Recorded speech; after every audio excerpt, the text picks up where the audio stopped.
Brittany Pydras. We are excited to be here at Naval Air Station, Oceana 2025. If you are not here, let's do that again. Yeah. Let's do it again. Okay. Tell us when. Hey everyone, I'm Steph Strickland with Live Air Show TV. And I'm Brittany Pydras. Welcome to the 2025 Naval Air Station, Oceana. So if you are not here at the air show, you can watch our coverage. Just head to Live Air Show TV's YouTube channel. We'll see you there. Hey, add a mention and a tag and we'll reshare. Or whatever works for you. Okay. All right, we're on. This is in case you need stickies to get to your stuff. Copy that.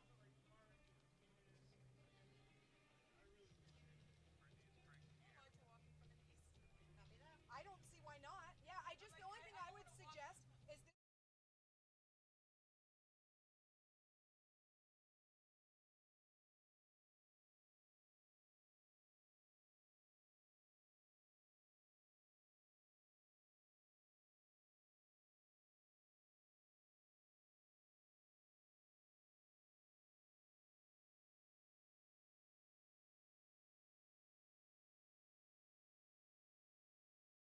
Hello, I got you.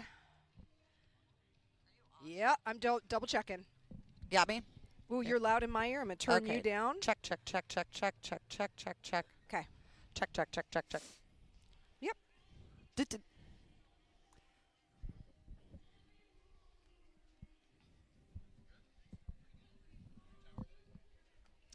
Reposition these.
Yes. Welcome, everyone, to Naval Air Station Oceana in Virginia Beach, Virginia. Steph Strickland. I'm Brittany Pygess. We are so We're glad here. I was so excited to say that line. I went, and now? And she's like, I guess I'll introduce you too. Guys, look, as you saw from those two videos kicking off the show, I got goosebumps. This is what it's all about. We are about to hopefully inspire, entertain, share the important work that is going on with our military members and our armed forces, and bring you a lot of fun and entertainment in the sky and with those Blue Jets and all of the performers who are out here working so hard for all of us today. And this is also the 250th birthday of the United States Navy. 250 years of defending freedom and protecting prosperity. Happy birthday. Happy birthday indeed. Let's talk a little bit about the history of where we are. So Oceana was actually commissioned as a naval auxiliary air station to support the efforts in World War II. It was established initially to locate German submarines in the Atlantic and served as that landing field for pilot training. Then, following the Korean War, it was officially renamed NAS Oceana and became the Navy's East Coast Master Jet Base. The sign still says that out in front when you're coming in, specializing in fighter and attack aircraft, and it continues in that role today. We are so excited to be back here. So much action. Check out our backdrop. We are excited to end things with, of course, the U.S. Navy, Blue Angels, and so much more, along with special guests. So the great thing about the live broadcast is that you get behind the scenes. And let me tell you, in brief this morning, everyone is so excited to get on set and talk to all of you.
These videos are so well done. They get us so enthused and excited, I'm telling you. I want to introduce you right now to someone who, if you joined this broadcast last year, you had the opportunity to meet. This is Captain Josh Appizato, who is joining us now on set, the commanding officer here at NAS Oceana. How are you doing today? I could not be doing better, Stephanie. It is a gorgeous day here in the land of pleasant living, and we've got great weather for the air show. We've got a fantastic lineup this year, so I'm super excited. We had a great practice day yesterday with all the kiddos on board for STEM Day that we do every year on our practice day, so I couldn't be more excited. I do want to ask you, there's something very special about what's going on here and the date in particular this year for the show. Tell me a little bit about that. So this year's theme is the Navy's 250th birthday. It's a very special theme for us. I mean, there's a lot of history with the U.S. Navy keeping freedom on the high seas and preserving commerce throughout the last 250 years. So it's a very special theme for us, especially here in Hampton Roads, Virginia Beach. This is a fleet concentration area for the Navy. So to be able to host this air show with the theme of 250 years for the Navy's birthday is spectacular. I think he should sing. There's an inside joke there. So he's not going to sing. No. One of the things I want to know is what's it like opening up the base and welcoming not only the students yesterday, but families, opening it up to all of us here on Live Air Show TV. What do you hope they take away after coming on base? We host this air show every year, Brittany, and every year it is a fantastic opportunity for us to, as you said, open up the base. It is an open house in addition to being an air show, free of charge, and we bring about 350,000 people on base, and it is a privilege to be able to do so, including the STEM day that we had yesterday, bringing all our special needs families on board during our practice day, and then today and tomorrow with the gorgeous weather we've got. It is a privilege to be able to bring all the local families on board, people from traveling from around the world to see this magnificent air show, both military and civilian performers. It is my privilege, and honestly, I can't believe I get to do it as a commanding officer here at the Navy's Master Jet Base. You know, you're a fighter pilot, and the Blues are here behind us as the backdrop. Always a big draw. What do you think when you're out here sort of watching the crowd reaction, given that you operationally understand what it takes to do a job like that? Despite the fact that I've been doing this for 25 years, basically my entire adult life, I've got 3,100 hours in those wonderful machines back there. The Blue Angels never get old. They don't. So true. Every time they perform, it's wonderful to watch them get out there and do their thing. They are, in my opinion, the world's obviously the most world-renowned flight demonstration team, and I think they're the best in the world. They are absolutely magnificent, and I don't think it's an Oceana air show without the Blue Angels perform. But they look great. They were awesome in practice yesterday, and I'm pumped to see them perform today. As we're taking picture-in-picture here, you can see we've got our skydivers also who are literally just feet away from us off camera as they're coming in. It's very, very exciting. It is. Now, one of the things we have from skydivers, we're going to have the F-35 to our warbirds. What's it like bringing the past, the history, and talking about the future? You know, that's one of the things that's so special about this year's theme is that we've got 250 years of the Navy's history, and for over 100 of those years, aviation has been a huge part of what we do. The reason the Carrier Strike Group exists is to project power with the F-18. So the ability to look back through time and see Avengers and Corsairs and all these older aircraft that won wars from World War I, World War II, Korea, Vietnam, and all the way through the present day, naval aviation has been a massive influence on our ability to win wars. So having those aircraft on board today, and many of them flying, as we'll see in the opening ceremony, is an absolute privilege, and it's a lot of fun. There's something about that big radial engine. It hits you right in the rib cage, and there's something about it. So having them on board is going to be great. And so often when I see those airplanes, I think a lot about the men, the majority of them being men who fought. They were youngsters, right, out there serving our country. It's a very, very powerful reminder as we look at those gorgeous birds so well preserved, so we can continue to tell the stories of the men and women who really helped shape the movement and protect our freedoms. I would like to invite you right now to address the camera here and give us a message for our viewers who are joining us from around the world. Thank you, Stephanie. And first and foremost, thank you for tuning in and watching the air show. You've got my word. It's going to be a magnificent show today, and I appreciate you taking the time out of your day to check out this magnificent performance that we're going to put on. Enjoy it. Have fun. It's going to be a great show, and fly Navy. He said that in the brief this morning, and everyone was like, they got right on that. Hey, thank you very much for everything. I'm glad you're here to enjoy the rest of the show, and you're always welcome on the set anytime, singing or otherwise. I'm never going to live that down. We love it. No, sir, we will not. Thank you very much. All right, taking right now in full, you see the POW MIA flag flying as Skydive Suffolk out there is jumping into the aerobatic box. Now, Suffolk, want to tell you more about those that are flying. We had the Navy flag you saw just come down by Matt Allen. Coming down right now, it's a great opportunity. One of the things, skydiving is so much fun, and they are joining us here locally. You can see the flames, not the flames, we don't have flames on them, but the pyro coming off. They are dropping down across our runways right now. You'll see them behind us. Oh, coming. That was amazing. The high performance team jumping smoke today. Again, we have Matt Leonard, Felicia Sturgeon, Jake Carlton, and Cody Vecina moving high speeds, close proximity to one another, landing perfectly, twisting around because they want to get those chutes down and collapsed, having so much fun. Felicia, one of the things we're talking is Air Force Academy graduate, their backgrounds, their history, many of them just doing this for fun, another passion. It is important to understand, if you've not had the opportunity to go skydiving yourself, the G-forces, when they're out there, it's something that I think intellectually makes sense. but intuitively, once you experience it, it's quite a wake-up call. So the amount of physical strength and endurance that it takes to do that job successfully and land on time, on target every single time is endlessly impressive to me. And that's what we're seeing here today as we get ready to jump the American flag and have someone join us and sing the anthem.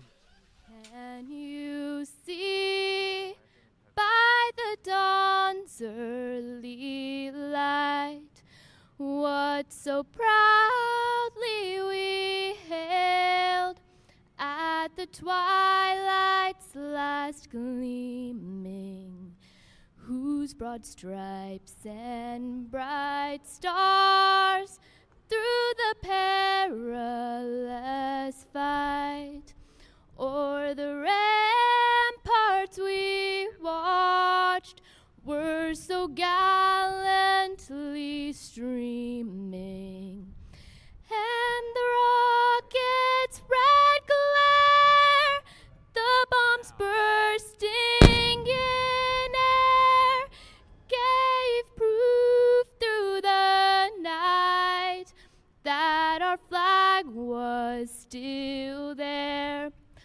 Oh, say does that star-spangled banner yet wave o'er the land of the free and the home of the brave?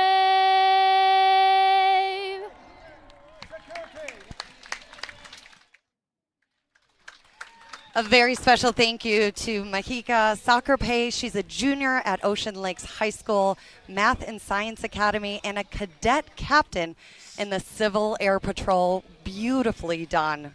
You want to talk about timing.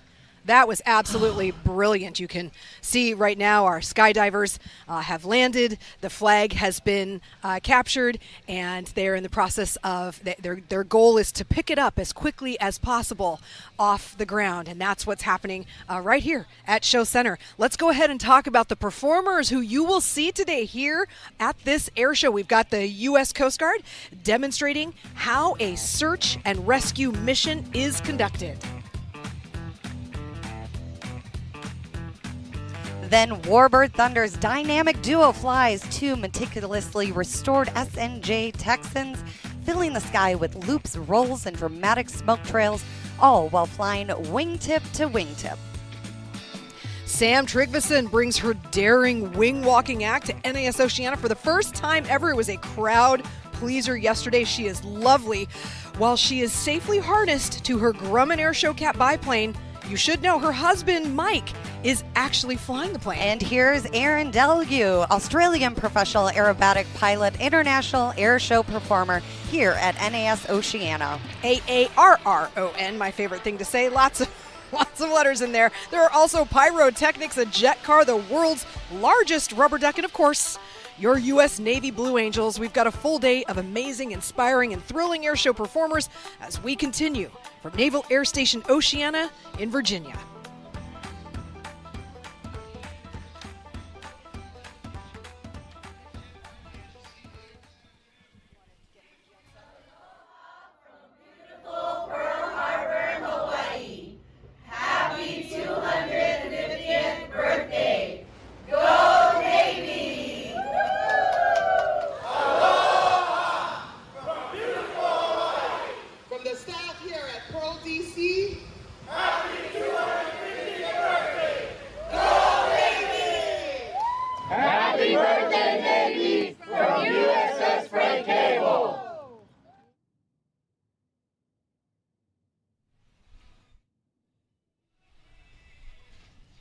Service Command, we take care of our own.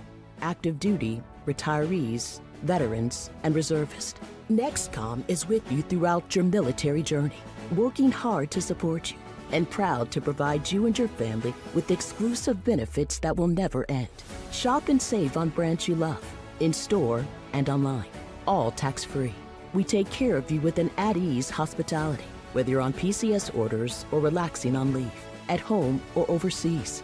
We support all who wear the uniform, past, present, and future.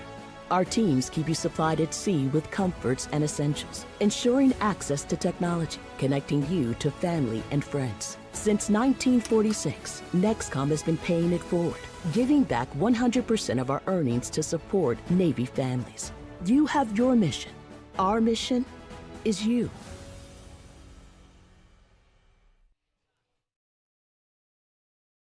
This year, we are celebrating 250 years of U.S. Navy courage, honor, and commitment. At the Navy Exchange, Ashley Furniture honors that legacy with incredible furniture values, and you'll sleep easy on Ashley's Nectar mattress, America's most awarded mattress. And meet ModMax, modular, washable, and ready for every mission.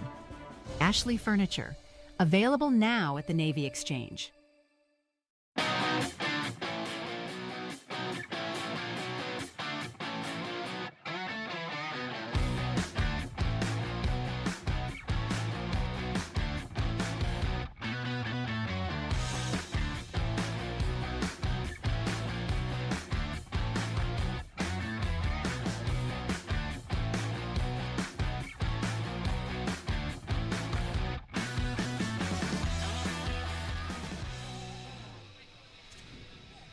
Welcome back, everyone. As you see there, the F-35 taxiing down the runway here at NAS Oceana. There's a line in the TV news business when you're short like me, Brittany, where they give you what's called an apple box to stand on, and clearly I don't have mine because standing next to me, as I get right up on my tiptoes, we are joined now by Ricky Matthews. He a familiar face for those of you here in the Virginia area from Wavy TV, meteorologist out there, the NBC affiliate. Also works with our good friends at Airshow Stuff. So I'm so glad you're here. Yeah, absolutely. And I love coming out on nice sunny days like this because usually I say that if the weather's bad, it was somebody else's fault, right. And if it's great, it's my fault. So. And people don't care; it's going to be your fault no matter what when you're the meteorologist. Yes. Hey, you flew with the Blues last year. I did. That was so fun, and it really gives you a unique perspective of really the strenuous stuff they have to go through when they fly the demonstration. When I was at Wavy, we got to go up as a media ride, and so the whole point of that is kind of show everyone who can't go up with them what it's like. And threw up twice. Yeah. I was hoping he would say. Oh, yeah. No and he shame. passed out. No shame. Passed out 7.4 Gs, but I was very proud of myself for staying awake at the minimum radius turn for, I think, like 20 seconds or something, 5.5 Gs. So I'll take that credit. I have to ask real quick, what was your favorite maneuver? I have not flown with them, but just one maneuver moment that is your takeaway. Minimum radius turn. Because it was just like the forces that you feel pressing onto you for such a long time. And once again, just thinking that that's what the fighter pods do every single day in combat sometimes, in aerial dogfighting, and they have to go through that sometimes more than 5.5 Gs. Yeah, it is really remarkable. I had the good fortune to fly with the team in 2008, and I definitely did not want to do the full. I wanted to touch it for a minute and then back right off of it because it is too much, and that's when I would have passed out. Okay, give us a pilot weather briefing. So in the morning when we do our pilot safety brief, we all attend. They tell us what the weather's going to be like. This is an easy one for you today. Yeah, severe clear, I think, is the story for today. Now, here's the thing. We're right here on the coast of Virginia. Sometimes a little bit of an onshore wind kicks in. That can maybe create a few clouds this afternoon, just those puffy cumulus clouds. I'm hopeful that if they do pop up, they'll be 2,500, 3,000 feet and still let us get any type of rolling maneuver, or they'll be so few scattered around that it shouldn't cause too many problems. But winds pretty light. I think maybe a 5 to 10 mile per hour wind should be enough of a comfortable wind to kind of take that edge off the temperatures. I mean, I'm getting close to 80. We're in the middle part of September here in Virginia, which isn't unheard of, but we've certainly had worse weather here, but I am so thankful this weekend looks fantastic. A little bit of moisture in the air. Maybe we get some vapes today. Time will tell. And obviously, you've been coming to this show since 2002. Yeah. So you are one of us in the Air Show family, and I just appreciate you stopping by and giving us a little taste of that forecast. Appreciate you letting me. He's got to come back tomorrow. I'm just volunteering him to be here again. Thanks, Ricky. I appreciate it. So we've got a lot coming up, as we talked about. We gave you a breakdown of sort of who is doing what today, and you can see right now we've got the Warbirds out there getting ready to give a great demonstration. Brittany and I actually stopped by and talked to one of the docents with them yesterday, and just the pride and enthusiasm, and these Warbirds are coming to us from just 5 minutes away, he said the flight was? And very excited. We walked up. They have them not only flying but on static, and to see the Avenger and to see the cats, we call them, going through just so much fun. And it goes back to what Captain Appisato said, just the history. And it's 250 years. And here we are going from past to present. So while we're looking at this, we do want to tell you, we asked our viewers to submit questions they wanted to ask Super Hornet pilots. So we've got Dean in Allentown who wants to know if, well, do you have cameras on your nose wheel to help with taxiing? No, sir. Unfortunately, we're not as fancy as the F-35 that has that lower camera. Literally, what I got here is my field of view as far as what I can see around me. The yellow shirts are taxi directors on the carrier flight deck. We put a lot of faith in them to drive us into the right part of the boat, aka keep us from going over the edge. It's very uncomfortable because as you see a Super Hornet and you see a person in the Super Hornet, you can actually see that the nose wheel steering is actually somewhat below and behind me almost. So when you get to like the edge of the flight deck and we're trying to really get tight against the edge there, you will actually be like feet over the water of the ship while the nose wheel steering is still on the flight deck. It's a little uncomfortable, especially at night when you can't see that water or the edge of that flight deck. So we put a lot of faith and trust into those yellow shirts to bring us right up to the edge, get us there, turn us at the right time, so that way we can keep the jet and us on the deck, get us parked and get downstairs so we can go eat. Shairani, let's be honest. Shairani says it's all about the food. It's so great to see him. I forgot how loud it gets here as that F-35 taxied by while we were watching that. We're joined now by Miss Virginia, who also flew with the Blues, Erin Houston. And because you're wearing that spectacular crown, she has to hold these headsets in place for us. Erin, how was your flight? Tell me, I saw it posted. Tell me everything. It was absolutely electric. It's very rare that I become speechless, and I was lost for words. It was so incredible. We did the whole 9 yards. We did loops, we did barrels, we went supersonic speed, we got up to 7 Gs.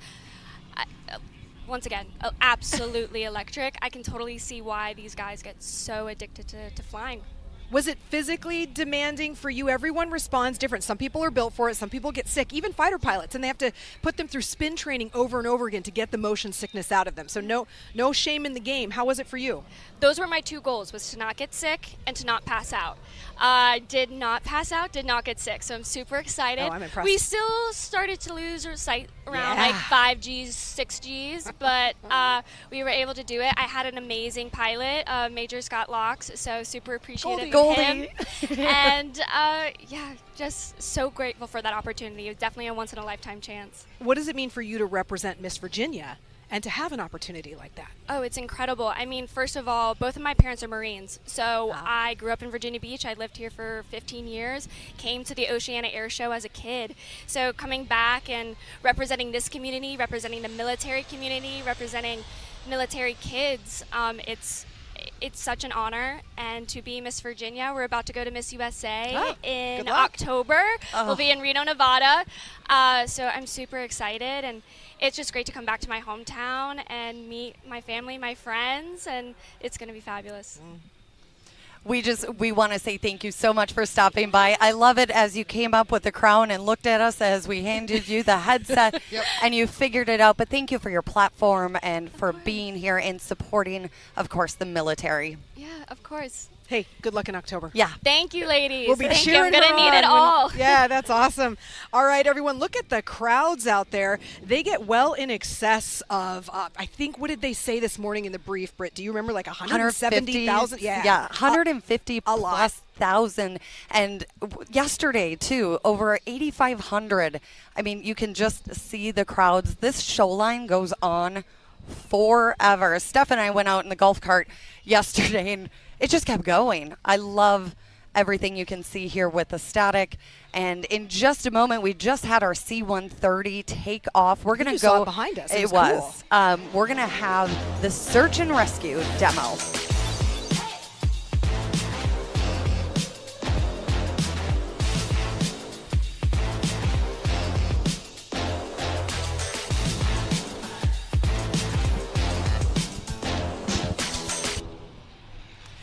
So here we have the United States Coast Guard Search and Rescue, the C-130 Super Hercules, hailing from Air Station Elizabeth City, North Carolina. These crews execute a wide range of missions across the country, ranging from search and rescue, law enforcement, logistics, to migrant and drug interdiction. So much work coming through. And the C-130, of course, you will see later as Fat Albert. So they're going to go through a couple different evolutions. They will also be joined by the helicopter that is going up right now. So today's performance will showcase the procedures, as we are watching, locating and airdropping survival gear to a survivor or a vessel in distress. And Steph, this is one of the demonstrations I truly appreciate, because so often we are not able to see this or know about it. So when you're in distress, these are the people you absolutely want to see. It's nice to be able to tell a bit of their story, so that people at home do have an understanding for exactly the reasons you outlined. They're not out in front of the public eye often. They're doing their job, and they're often quite content to not be in the public eye. But for an opportunity like this, for 150 plus thousand of our closest friends to be able to witness this is exceptional, and we applaud it. Today's C-130 demo crew consists of 4 crucial roles: 2 pilots, 1 loadmaster, and 2 drop masters. The loadmasters handle aircraft weight and balance, as you can hear by loadmaster. Right now we have the smoke on the ground as the C-130 approaches. A little bit, one of the things I wasn't sure was, what is a drop master? And they safely manage the cargo bay, prepare the survival gear, and physically deploy each payload during drop evolutions from their cargo ramp. Now, one of the things I love is the different opportunities. A lot of times people come to an air show, and some friends, they say, I don't want to be a pilot. And there's so many different other opportunities to be involved. A loadmaster, the weight and balance. We talked about STEM. The amount of math that goes into this is so fun, but also learning about a drop master, a different role and position that is so vital and crucial during emergency situations. As they say right there, versatile military transport can do a lot of things and is a workhorse, really, of so many military bases, and certainly for our efforts to provide humanitarian relief and other things in concert with the C-17 as well as a C-5. I mean, all of those work together to deliver things, whatever they may be, to where they need to go. And in this case, actually help deliver people to safety. And you can see the door opening there right now.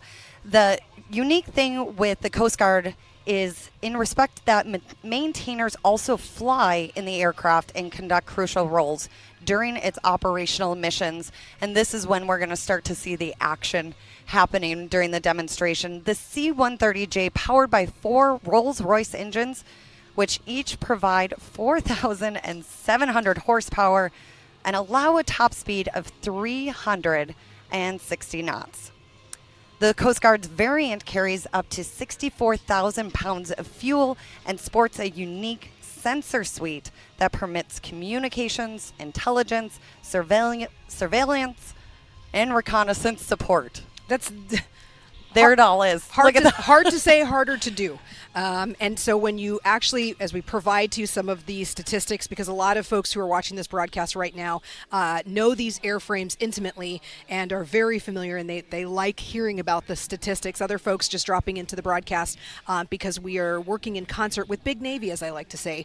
So we're being shown in a lot of different places, not just on Live Air Show TV on our YouTube and Facebook page, but on local television stations, within the NEX family of websites. So we're definitely all over there. And for those of you who just think airplanes are fun to watch in the sky, come join us, because this right here is remarkable. What a great camera angle. So I want to talk a little bit. There is that black dome mounted at the bottom of the aircraft. It's unique surface search radar, which the air crew utilizes to search large swaths of water and pinpoint the location of the vessel. So you can see going across right now, there's that dome.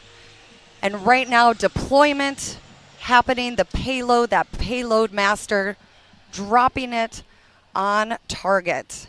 Right there at Show Center. They nailed it. That's really cool to see.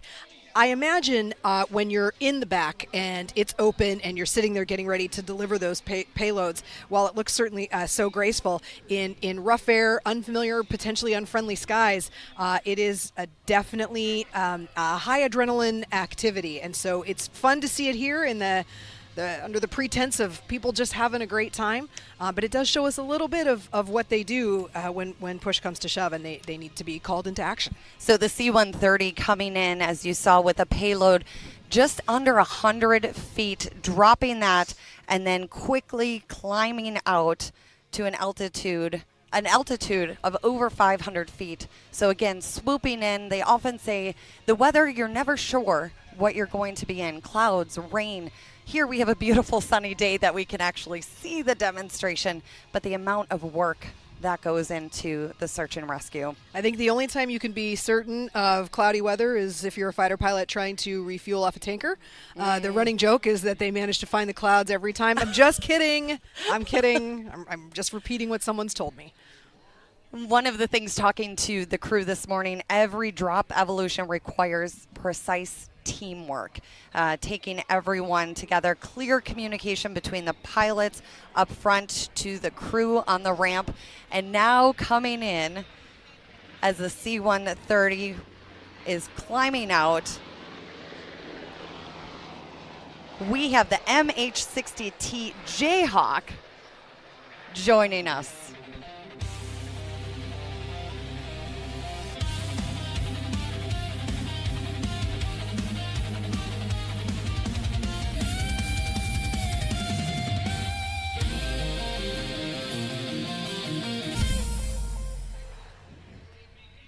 Coming back in, the H-60 executes, climbouts, approaches. The air station responds to an average of 300 searches and rescue missions annually. The area of the responsibility for the helicopter crews extends along with the Atlantic Ocean from South Carolina to Virginia, and here they are at NAS Oceana, both the C-130 and the H-60, going through our search and rescue.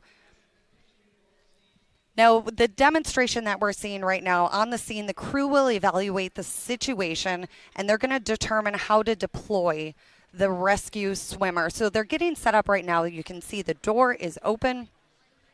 The survivor, they're looking for the 4 typical methods of water deployments are free fall, sling, harness, and direct deployments.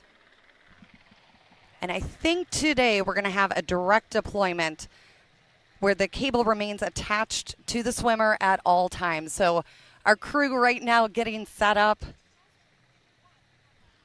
Oh, I love this. Again, one of my favorite demonstrations. You can see the feet out of the Jayhawk right now.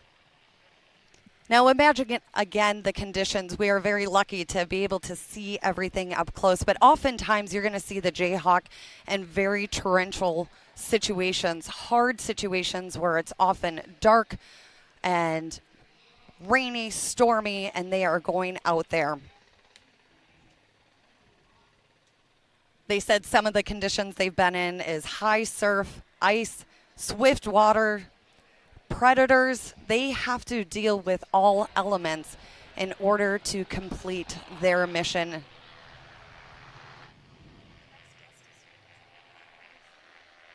Along with search and rescue, they also deliver radios, life jackets, survival gear, and dewatering pumps to vessels taking on water so they can stay in the fight. Coming up towards the payload that was previously dropped by the C-130, our crew's getting ready. Arms out, giving the sign, the cue, waving to us right now. What a ride. We got to see the skydivers before, and this is going to be a little different. I want to go. I don't actually. You know what? If I see them, I'm probably having a horrible day. But here, I want to go here at this air show. That'd be a very different experience. And there we go, coming out on the hoist. you're witnessing now, there's no finer calling for a helicopter and our crew than to save a life. And that is exactly what we are demonstrating here right now. While these rescues may look rather simple, imagine being 150 miles out in the Atlantic Ocean on a dark night with 50 knots of wind and 20-foot seas. Our rescue coming into the swimmer. And using his hands to angle himself into the wind where he needs to be. This is not a real person. You really? Just to let you know. So look at your screen if you'll understand why we're making this joke. He's a little dehydrated, you know? He just needs some Gatorade. And just waiting for the signal right now. Again, on the ground, in the water. I can't imagine stuff. High winds, rain, surf, everything happening all while you're trying to bring up a swimmer like that, waving. And you can see how in a rescue like that, tactically, wrapping your arms around the patient because you've got to get them up and quickly. That is definitely a rescue designed for speed. Yeah. To get you in and out of an area quickly, as opposed to taking the time, dropping a basket, going through all that motion while you're fighting the rough seas. This is a much faster extraction. And I love that. One of the things I wasn't aware of either is the different maneuvers they take. As you were saying, they have the basket, or they just stay on the cable and put that ring around the survivor and bring them up. And the hoist going right back up to its home. You can hear how powerful this machine is. We can hear through our headsets. We can hear through our headsets. Oh, this is a great angle too. The photography work is wonderful. We've got cameras all over the field here. We've got them up high on scissor lifts. So we're able to show you these up-close images, unobstructed. Again, both the C-130 and the Jayhawk from Air Station Elizabeth City working hard for us. I love that nose down, just cruising Picking along. up a little speed. See ya.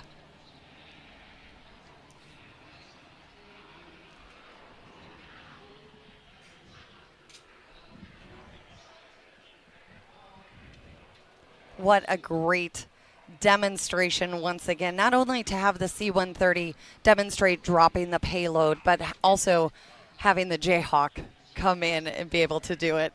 I just absolutely love seeing the search and rescue taking place right behind us here, but that up close and personal. The other thing was the black dome. Thank you for the incredible camera work.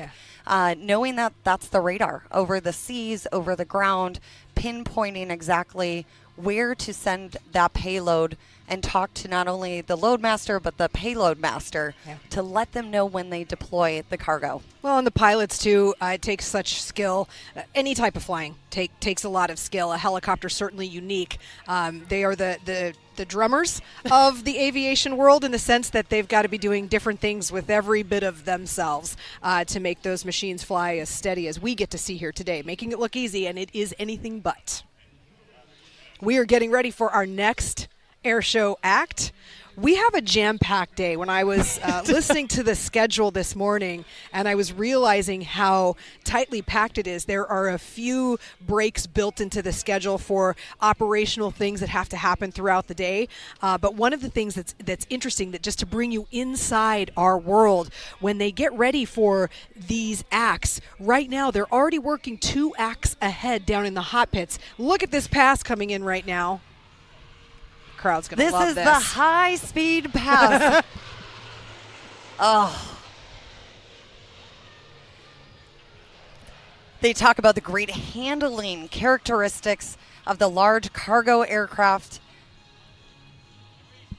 Beautifully done. I've had the chance to fly the C-17 simulator, and you would think big, heavy aircraft would be hard to handle. And if the C-130 is anything like the C-17, it was incredibly smooth. Dare I say easy? Yep, well, you said it. I said it. Look, high-speed pass means different things to different airframes. And we will see some today that will absolutely sort of, blister your eardrums, and if you're not prepared for it, you will miss it before it's gone. But something like that, to have the opportunity to come in, at a nice angle of Banks, so we get a chance to see the top side of the airplane and really get a chance to hear it, is something that is outstanding in my book. So one of many high-speed passes to come today.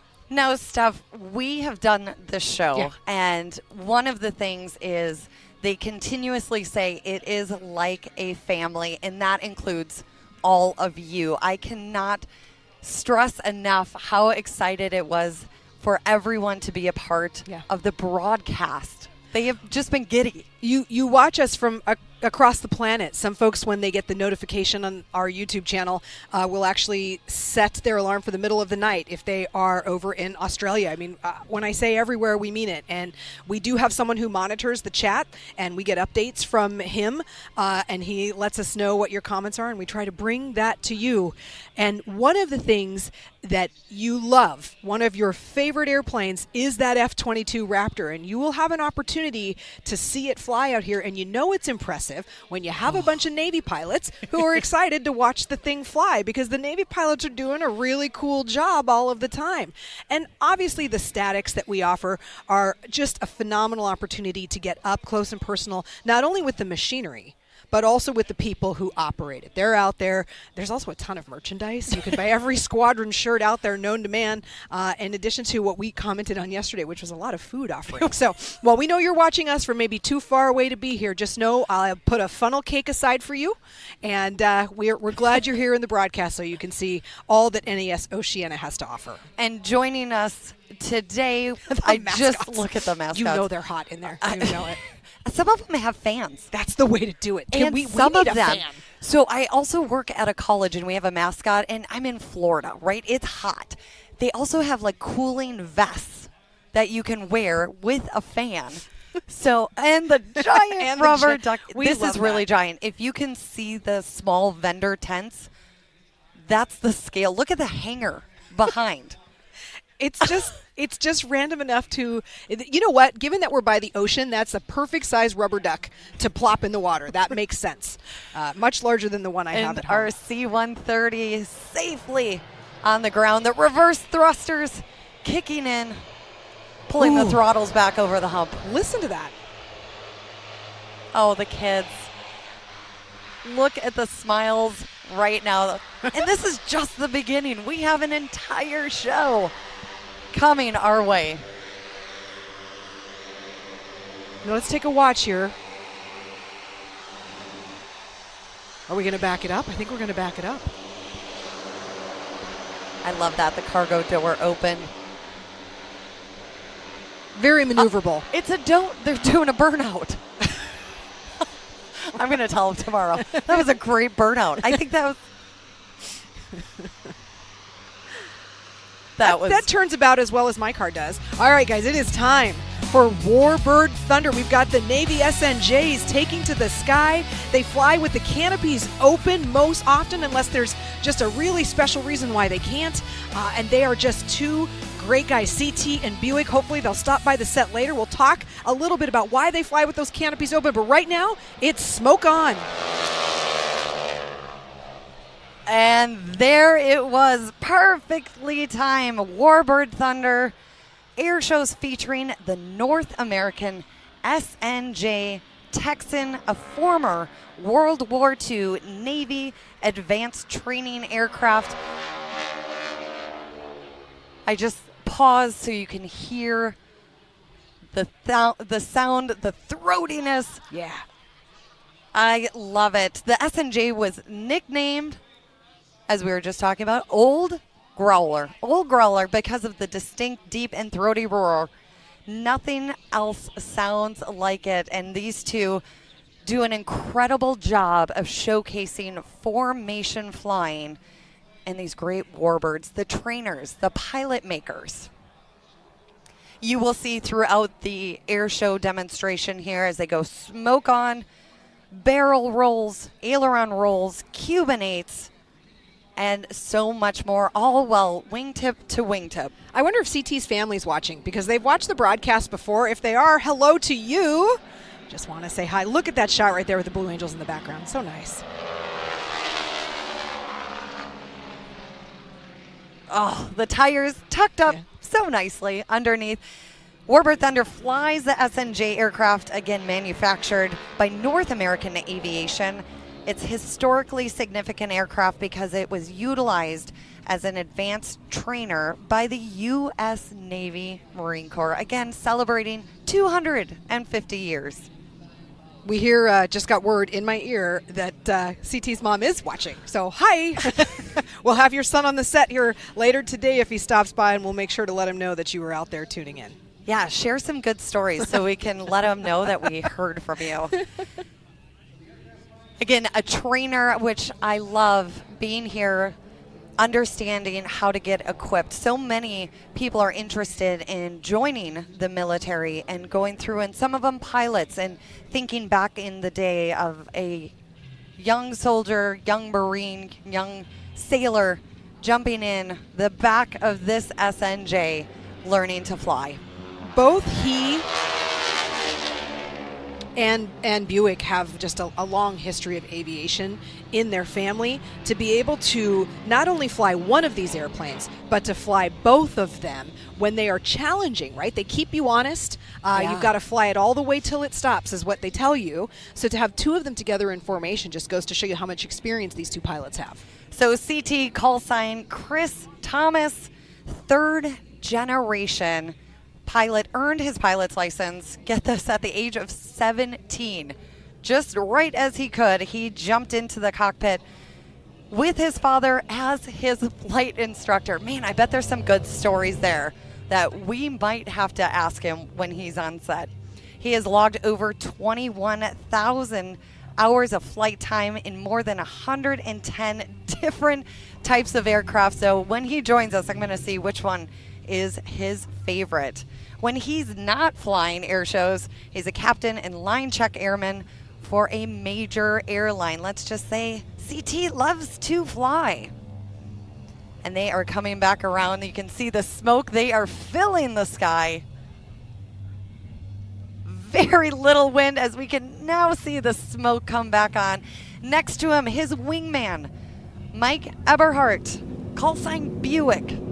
Grew up in New Hampshire and got his start in aviation at 14 years old as a sailplane pilot. While attending Daniel Webster College, he was already working as a flight instructor in both sailplanes as well as powered aircraft. And after college, Mike served as a naval aviator for 22 years, flying both the F-14 Tomcat along with the A-4 Skyhawk. Seeing these two together, so much fun.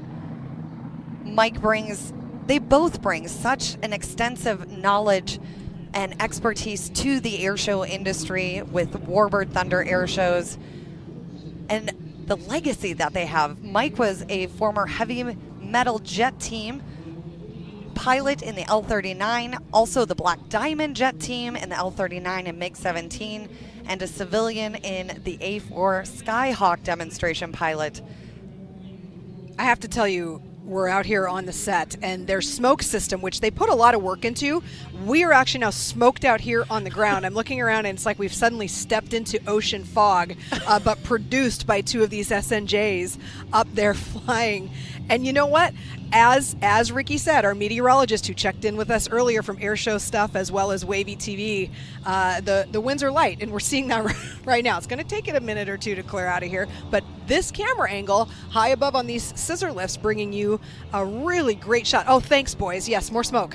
I do love it. Bring it on. It's so fun to see it. It makes it so easy to spot in the sky, and especially when they do some of their maneuvers. And Britt, I know you talked about this. I had to step off set to talk to our next guest here. But, you know, Chris learning how to fly from his father, who was a very competent pilot, that would be very stressful. I want to ask him. Let's do that. I bet there are some really cool stories from that cockpit. Could you imagine father and son? CT, graduate from Norfolk University, spent in 1990s. His professional career was a firefighter with Virginia Beach Fire Department, local here. What a diverse background. And look at that smoke filling the sky. We need to ask him how that smoke is produced. I'm curious about it because I know there's two different ways that it can be produced, and I just don't know off the top of my head. I'm sure someone actually in the comments will actually know that with authority. So there's no faster way to find out you're wrong about something than to say it on this broadcast. So please let us know if you're familiar in particular with Warbird Thunder and how they make their smoke. You can see now they split apart. They are going through, just a moment ago, did the heart in the sky, sending out all the love. Our producer Craig got in my ear and said, "Oh, there's a guy in the nose smoking a cigar." No, that's you, Craig. Look at that. You can see the canopies open. So neat. What a great shot. They're coming back together. Look at that. I love that there's very little wind because the smoke holds there, which is perfect for our broadcast. All the way down to the ground. So they have surface waivers. That is something they actually train for, and they get a special FAA certification that the International Council of Air Shows help administer, but it is an FAA certification and allows them to go through a series of highly prescribed steps to be able to fly closer and closer to the ground. They'll start at multiple levels and work their way down over a certain amount of shows and times, and then there's a recurrent competency exam that happens where very seasoned airshow pilots help evaluate someone's flying skill so that they can continue to fly these aircraft like you just saw right down to the surface. It's all about the safety and the training and the precision. One of the great things about the airshow industry is everyone is really ensuring that they look out for one another and that they demonstrate that they have the capabilities, the confidence, the knowledge to be able to do air shows successfully and safely. Coming back in right now, the smoke is on. You can see right there the canopy is open, Steph, just like you said. And there is, speaking of safety, that is actually safer for them to fly in the event of any incidents where they need to depart their aircraft quickly. Having the canopy open allows for that to happen. Plus, on a day like today, it's a little bit of nice air conditioning, not going to lie. It's like a convertible. It's like a convertible, keeps them cool, and we appreciate that. Now, both Buick and CT were also a part of Geico Skytyper's air show team, and I'm just so glad that they have brought this air show together. It's not too often that you have the Warbirds. Can hear the rumble. Yeah, right. Old roller. And they are, that was nice cross. Beautiful job. When we talk about safety, you mentioned this too, there's that we call it the invisible fish tank that's setting on the field here. So nothing comes in or out without the Air Boss's approval. Celebrity Air Boss, Wayne Boggs, directing the action here up in the sky. And that's a really effective way to make sure that there's nothing unexpected flying for these guys. Now, one unique thing I do want to make sure that I mention is Chris's aircraft, a 1942 SNJ-2, is unique for several reasons. It was built in 1942 and is a very early model. Only 61 of these variants were ever made, and fewer than 11 are flying in the world today. So as they go by, love that. Just talking about the restoration, the maintenance that goes into preserving the incredible Warbirds that we have, part of our history, the legacy, as you see wingtip to wingtip just sliding underneath right now. Oh, incredible. Once again, CT, Chris Thomas, and Buick, Mike Eberhardt with Warbird Thunder Air Shows. Two of the neatest, friendliest guys and they you will ever meet. They said they were going to jump out and make their way over to the set, and we are so excited for that. Coming back around, little puffs of smoke.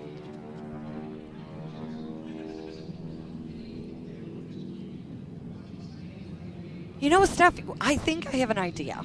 Oh boy. When Brittany says that, you know what? We actually joked we need shirts that said that's a terrible idea, and then let's do it. Yeah, Brittany says I'm in. I joke. What's your idea? Sorry. I think we should go with them. It's a trainer, you and I, and we can do onboard images. with Mark McGinn and the team out there working so hard to take you in the cockpit. They've got a number of cameras set up for us. I can see him, and I just want him to know how much I appreciate the hard work that he does. His whole team with Chris and everybody else. Angela, folks just really digging in to get that job OBI, done. Yeah. You and me. Yeah.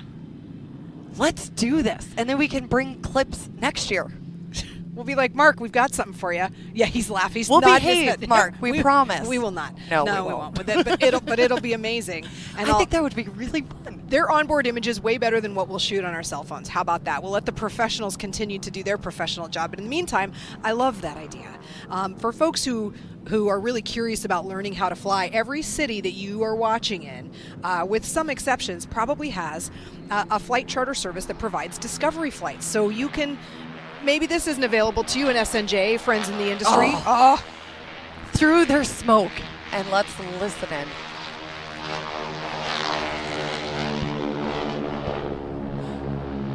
I have goosebumps. There are surface flying in formation like that behind the jets. Absolutely stunning. But do look into your local flight school and consider taking a discovery flight, and perhaps you too will become interested in learning how to fly. As they are fading away in their own smoke. You know, we talked about the history of the SNJ. More than 15,000 of them were built. And look, there's a rubber ducky. and look at the smoke. And the people. Oh, yeah, Visible. there's people there, too. Yeah, a lot of them.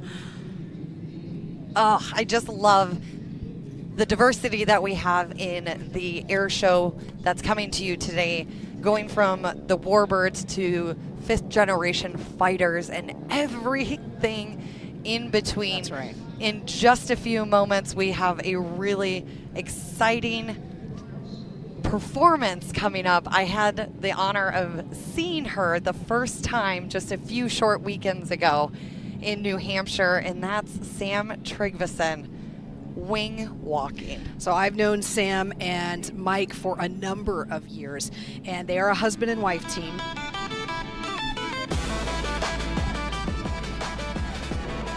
And that right there is just a little bit of a taste of what it takes to do this.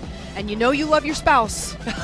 You know you love your spouse when you say, you know what, let's take this show on the road. And I'm glad for it. Mike Tryggvason, an incredibly accomplished pilot.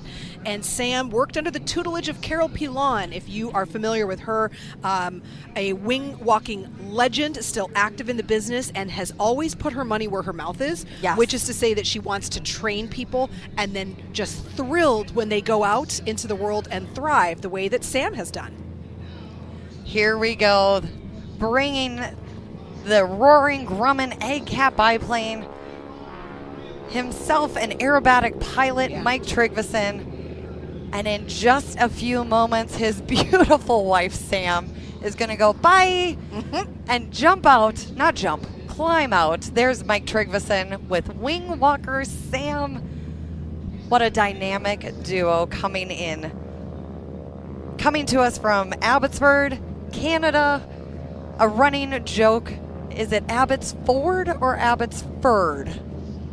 Okay, I've spent enough time there, and I've actually attended that show more than any other air show, and I will tell you, most people there call it Abbotsford. But if you are around a lot of those folks, it's Abbotsford, which right now we are looking live thanks to onboard images. This is a live view right now. Look at her smile. And the horizon. That is so neat. Oh, I have not seen this camera angle before. Now, prepare for picture-in-picture, because coming in behind us on the set is our first of many taxi cams as well. So not only are we bringing you up in the air, but we are about to bring you an on-set wave as CT and Buick come taxiing behind us. Hopefully we can see you picture-in-picture. Oh yeah, they're giving us finger guns. They're giving us a hello. Bravo, gentlemen. Job well done. There, that is our taxi cam right there. Absolutely outstanding. So nice. Now back to this onboard image, full screen right here, and you can see the technology involved to capture this at the speeds with which they work, have the antenna pointed where it needs to be pointed, and actually beam these images back live and in real time. It's look at that right there. I mean, you can just see the horizon zip around her, and we're locked on her. So we really have some good perspective for the sort of maneuvers that they do up there. Now, talking about the winds, Sam often gets asked that question. It can be up to 150 miles per hour. That's a Category 5 hurricane speed as she's up there. When she's standing up there, she takes very small, short breaths. As you can imagine, the amount going upside down, rolling right now, aileron roll. Mike giving her a little twist, going through each of the maneuvers. Her favorite maneuver, she said, is the hammerhead. Could you imagine the hammerhead? It's going straight up. Yeah, and then kicks the rudder and coming. But look at the ACAT with the wingtip smoke, the blue and red coming out. And now, more than just airshow pilots, these two are wicked smart, so incredibly accomplished. Sam works in the commercial space industry where she makes maneuver recommendations for space science missions as a satellite collision avoidance engineer. She also served for several years in the military as a combat airfield operations air traffic controller. Whether it's space or air traffic controls, she says her entire professional career has revolved around risk mitigation, and wing walking is no different. Look at that smile on her face. She is constantly having fun. When you ask people, is that a thing you would do? The vast majority of them say absolutely not. But to your point, the risk mitigation, there's a lot of steps that go into pulling this off to make it look as fun and exciting, but as safe as possible. And she puts a lot of thought into that, and it's witnessed by how confident she feels up there. Big smile on her face, having the time of her life with 150 miles hour wind in your face. But now we are talking about Sam. She is performing, but we have Mike. The taxi cam coming back by. These boys, CT and Buick, coming in for yet another taxi cam behind us. This is cracking me up. They basically went down in front of the Blue Angels, and now they are directly behind us on set. They said, you know what, we want to come back by and wave to everyone watching on the live stream. Here we go. Oh, they're bravo, you guys. What a great day we're having. Yeah, see? Thank you. Mwah, mwah, mwah. Appreciate love you. that. CT's mom's going to love Sam's that. even waving. Yeah. That's fabulous. But All right. I know we've been talking about Sam. She has an incredible background, but the pilot, her husband, Mike, also wicked smart mechanical engineer and airline pilot who has designed experimental equipment used aboard the International Space Station and even built rockets designed to go into space. Engineers going through, look at right now. Look at that, the wave, the angle, side over side. Now, Sam has to be prepared for all of these maneuvers because her body, there's only about 3 points around her harness, and then they have footholds as well. And you can see her just starting to remove some of those points of connection, having a little fun. They both have spoken at some of our conferences, the Northwest Council of Air Shows, about also providing something that's youthful and brings folks who are in their age range into this industry. And so it's been fun to see them really succeed on all fronts. You are what you see. So I do have to tell a little story about Sam. And the question is, how did you start wing walking? At 22, she dreamed about becoming a pilot, but her entry-level job couldn't cover the high cost of flight training, right? So determined, she got a second job. Wing walking was her second job. I'd be like, I can be a barista. Like, those are jobs available to me. Sam completed her first season performing in air shows in 2014, and between both jobs had saved enough money to start her flight training. Look at Mike waving. Yeah, that's awesome. Bravo. Oh, That's both husband. Oh, and she's she's clapping for Mike. This is why we say a dynamic. Oh, that was so precious. Thank you so much for capturing this. I again just saw them not too long ago, and I wasn't able to see the details of their act. Again, this is thanks to Onboard Images. Obviously, we're bringing it to you on Live Air Show TV, but we've got Patriot Production Group bringing this whole broadcast together for you. It's a woman-owned, service-disabled leadership running that company, and we are honored to partner with them to help bring that moment to you on your screens as you are watching that up close and personal, husband to wife, performer to performer, and we got a front row seat thanks to Patriot Production Group and Onboard Images here on Live Air Show TV. I've never seen that. Yeah. I never saw Sam literally pointing to Mike as he's waving, because often when you're standing on the ground at an air show, there's distance between the crowd and the aircraft. And I just love that we were able to capture that moment. Sam and Mike are going to be so excited to see what was captured.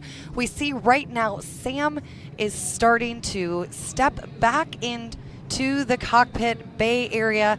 Mike throttles back on the plane to lessen the wind, and it looks like she just got sat right in there. There we go. Safely in the aircraft. Again, wing walker Sam and Mike Tryggvason. And just like that, we're going to turn it over to the Aussies. You see them getting ready to come in for a landing. Now celebrity air boss Wayne Boggs up there sort of playing a bit of aviation chess as he safely maneuvers all these pieces around the board for the best possible outcome for everyone. And so what you see right now is Sam and Mike departing the aerobatic box, and we just watched Aaron Deleu, the Aussie performer, superstar air race pilot, aerobatic champion, take off himself. He too will come join us on set. Fun fact, he's about as tall as Ricky, the meteorologist who was here, and he always he spreads himself out so he gets down closer to our height, which always makes me laugh. So we are about to have, you're about to see two very different types of flying. Wing walking, very graceful, incredibly challenging, but very graceful by design. And then in comes Aaron Deleu, who is just going to come in and absolutely destroy the aerobatic box and going to rage around it in his high-performance airplane. He's from Perth, Australia. He lives in Florida now, by the way. Oh, it's such a great state. That's where I live. I know. I know. So let's watch them land, and then Aaron will be cleared. So we just saw him take off, but he'll be back just momentarily to join us. So we had him take off, Steph. One of the things we talk about is an air start and a ground start. And Aaron Deleu starts his performance at altitude. And you know why he does that? He wants as much energy as possible. I love this. He's great to watch fly because he also brings a significant social media presence. And if you watch his videos, he shows you behind the scenes of what it takes to do the job that you are about to watch him do. I love this right now. Aerobatics air show pilot and air race pilot. Aaron competes in Australian and world competitions, as well as performs thrilling and unique air shows worldwide, and you will see the precision in his aerobatic maneuvers coming through crisp, clean lines.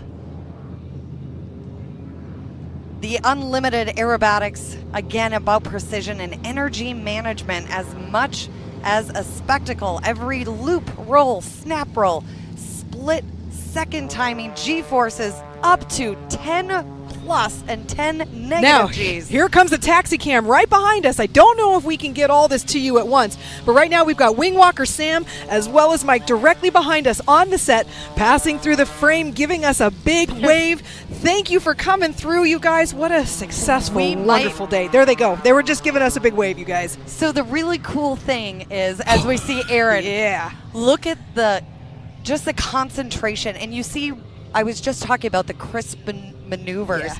I will tell you, I had the opportunity to go in an extra NG, and I tried to do just that, just a couple point rolls, and I thought this is going to be easy. I was all over the place. I literally slammed the stick against my knee and put it back. Aaron does this so well. Aaron began his flight career in Australia at just 14 years old. By 16, he was already flying powered aircraft, and today he has over 7,000 hours in more than 60 aircraft types. I'm trying to figure out what's strapped in his back seat. I'm going to have to ask him that. I love that you're squinting right now looking. My old lady eyes, Brittany. Thanks for calling it out. Well, the brilliance of onboard images, right, is that I can actually see what's in his back seat, and now I know to ask. So for it folks looks like, yeah, okay, now I get it. Right? Now I see what you're saying. It's like a stuffed animal or something. I love that. Anyway, we'll get to the bottom of that. We'll have a competition. He'll come join us on the set, and we'll be sure to ask. But, you know, his aerobatic training and all the things that he's done and the competitions that he's won have really shaped him to be the aerobatic performer that he is. That is why the flying that you see is so crisp. Yeah. As you were saying, multi-time champion from the Air Masters Cup Series to the Sky Grand Prix, and Australia's top competitor on the world stage, coming right here to us at NAS Oceana. Aaron is one of only a handful of pilots anywhere who compete and perform at the unlimited level and Formula One aerobatics. And we have right behind us again, there goes Sam and Mike. Oh, it's so good. Oh, I love this for us. So Aaron coming in, champion, but he is one that really embraces inspiring other people. He does. He not only flies, but once he's done, he is walking through the crowds. He is talking to not only kids, but adults about what he does and inspiring others to be a part of not only flying, but education. Yeah, 67 different types of aircraft. I mean, come on. We're going to have to ask him what's his favorite. I love that question. Okay, well, Which one's your favorite aircraft? I'm going to ask him, can you list all the airplanes you've flown? Oh, that's a going to good be, one. we'll see. And you know what? He is fast enough on his feet to probably have an answer prepared for us right now. So Aaron is talking right now. It's over the PA with us, but if you saw him talking, he is actually, look at this. I love this.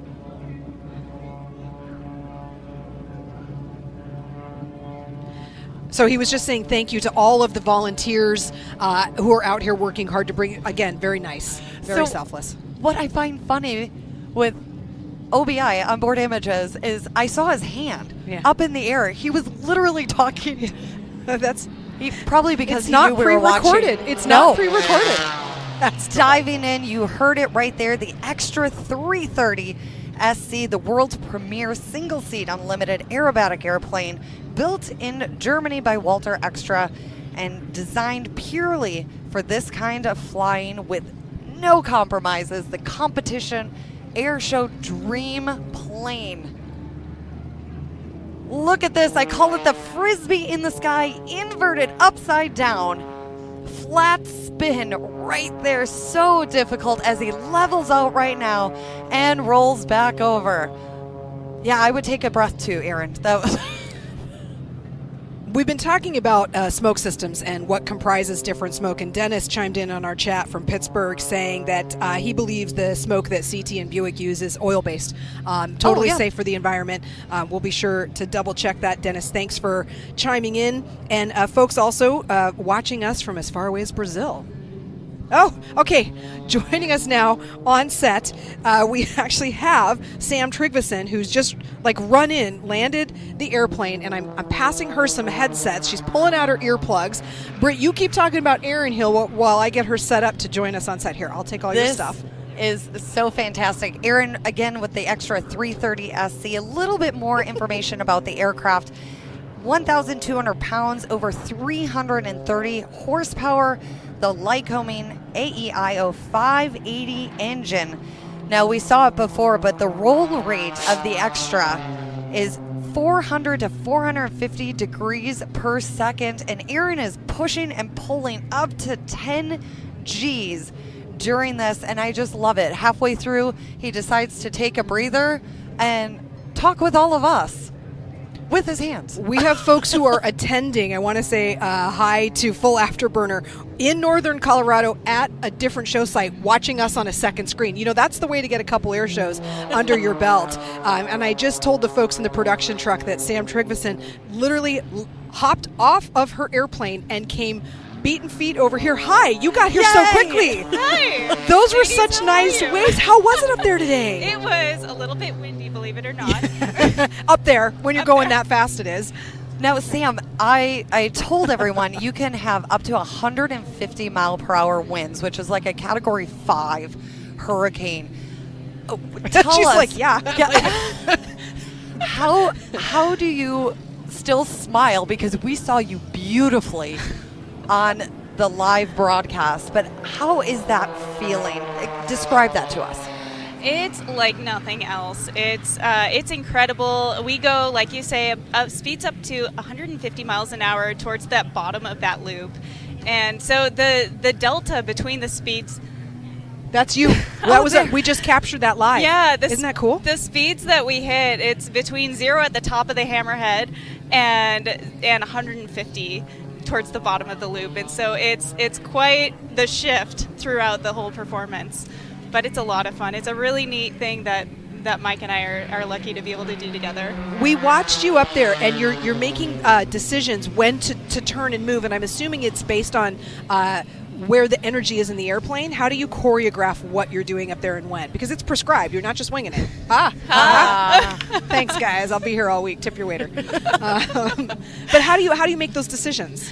So the performance, the sequence that we use, it's choreographed. It's the same sequence that we practice over and over and over so that it's ready to go at every show. And so I know, just like you say, which direction the energy is going to go so that Mike doesn't catch me off guard, so I don't catch him off guard, because I am the size of a control surface on the top of that airplane. Now, I shared the story that this was your second job. That's right. How did you even, if someone is watching right now saying, I really want to give that a try, how do you even get started in wing walking? So the funny thing is, I like to say that wing walking sort of found me. Yeah. I wasn't seeking a job wing walking, actually. When I became a wing walker, believe it or not, I was trying to find a second job that would help cover the cost of my flight training. And this was a unique opportunity. I was 22 years old, ready for an adventure. And this was an opportunity where I could get up in the air, I could see a lot of new places, meet a lot of very skilled aviators, and start that aviation journey for myself.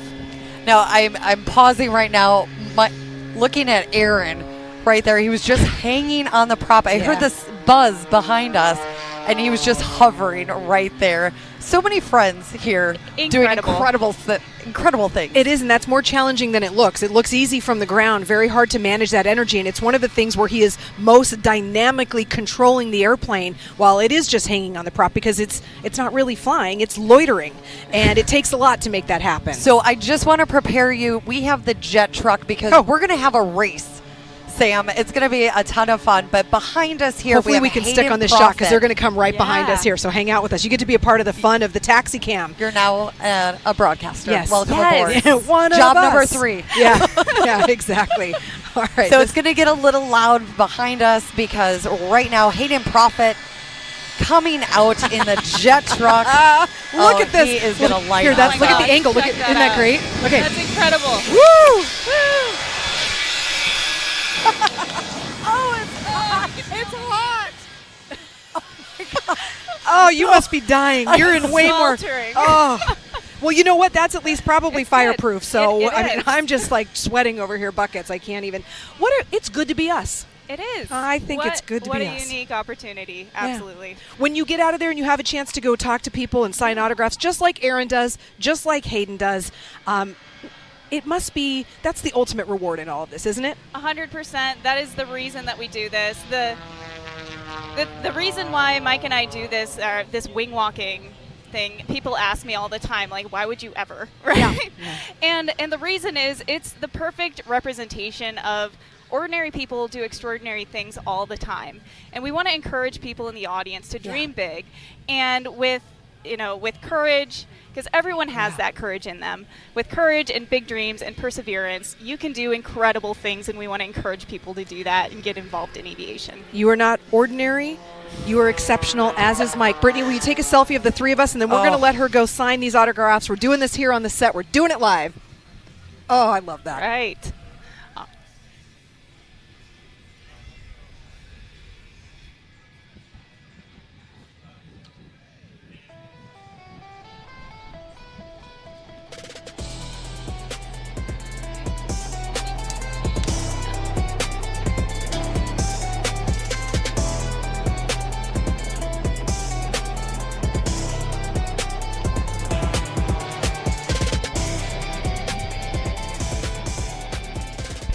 And now, ladies and gentlemen, we have Smoke and Thunder Hot Streak 2 coming back in.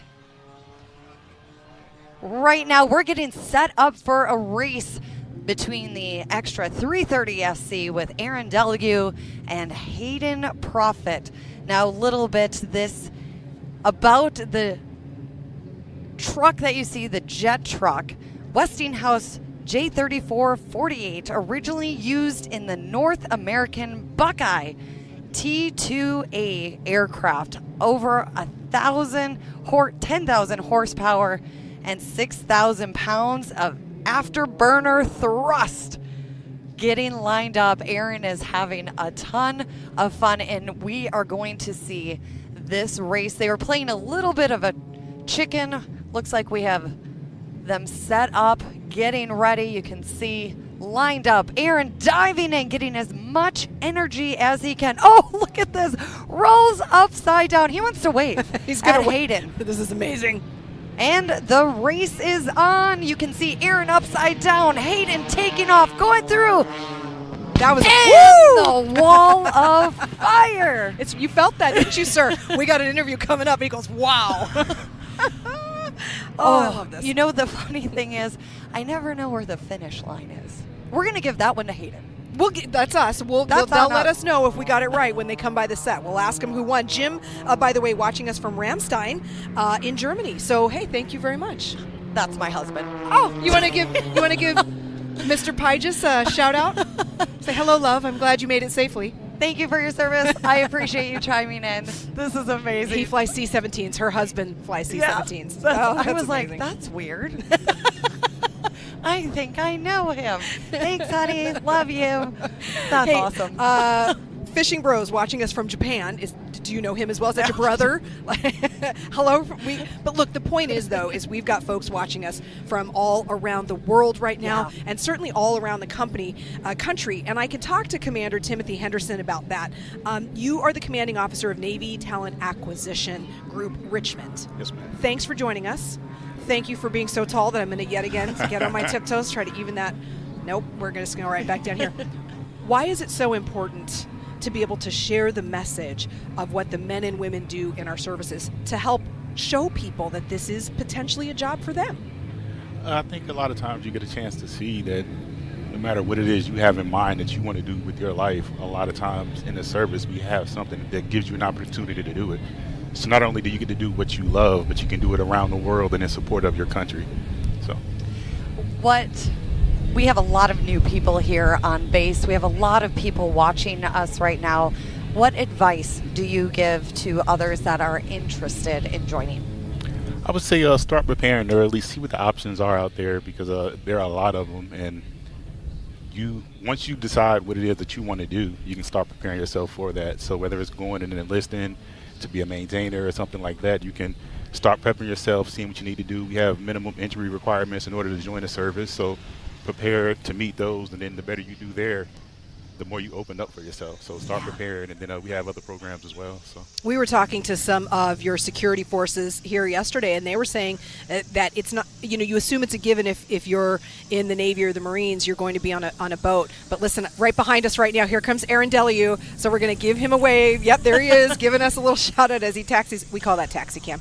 But there are, in their cases, they did a deployment abroad, but they never actually went out on a boat or a carrier, and they are still a part of the Navy, which was interesting to me. I didn't know that was a thing, and I guess what it showcases is exactly how many jobs are available out there. Exactly. That's one of the biggest misperceptions out there. I go to career fairs, and you'll have all services there, and you'll see folks walking right past the Navy booth, and it's like, you didn't even give us a chance. And they they come walking over, and it's like, why not Navy? And they never give me a good answer. It's always, I don't want to go out to sea. I don't want to do this. And we got our folders sitting on the table with the ships there, and obviously it's the Navy, so we do go to sea. Sure. But like you were saying, there's so much more to it than just that. And by us being out here, we can explain that there is a lot more to it than just going out to sea. Again, it is a big part of what we do, but there's a lot out there. Yeah. What you were talking about, a lot out there and different career opportunities. Can you highlight some of the different jobs that would be available? Okay, so obviously we're out here with the Blue Angel show and all the different aircraft flying. I was talking to my PO a little earlier, and it's like, man, what did that guy do to train for what he was just doing? Yeah. Like, Yeah. was he some kind of like fancy jet pilot or something? Because that's a lot. So you got the aviation side, and even in aviation, we have jets, we have cargo aircraft, you have different types of helos and stuff. So a lot of different things you can fly.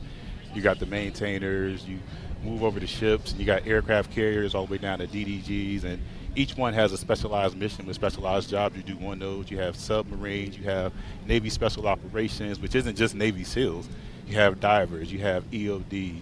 It's a lot of different programs that go along with that as well. So I think the more and more you dig, the more and more you find out that we have. Which is why I love having the opportunity to speak. It's great because you do get an opportunity to really show people what's out there. I imagine sort of the initial touch point probably has to do with flying jets off carriers. I mean, there's been a couple movies made about it that are pretty popular. Do you find that to be the case? And then, or what is really interesting to folks out there when they chat with you at these career fairs? So it's actually not, because a lot Really? of times it really isn't. We have a guest. Oh, Just who's coming sir. back? Oh, sir.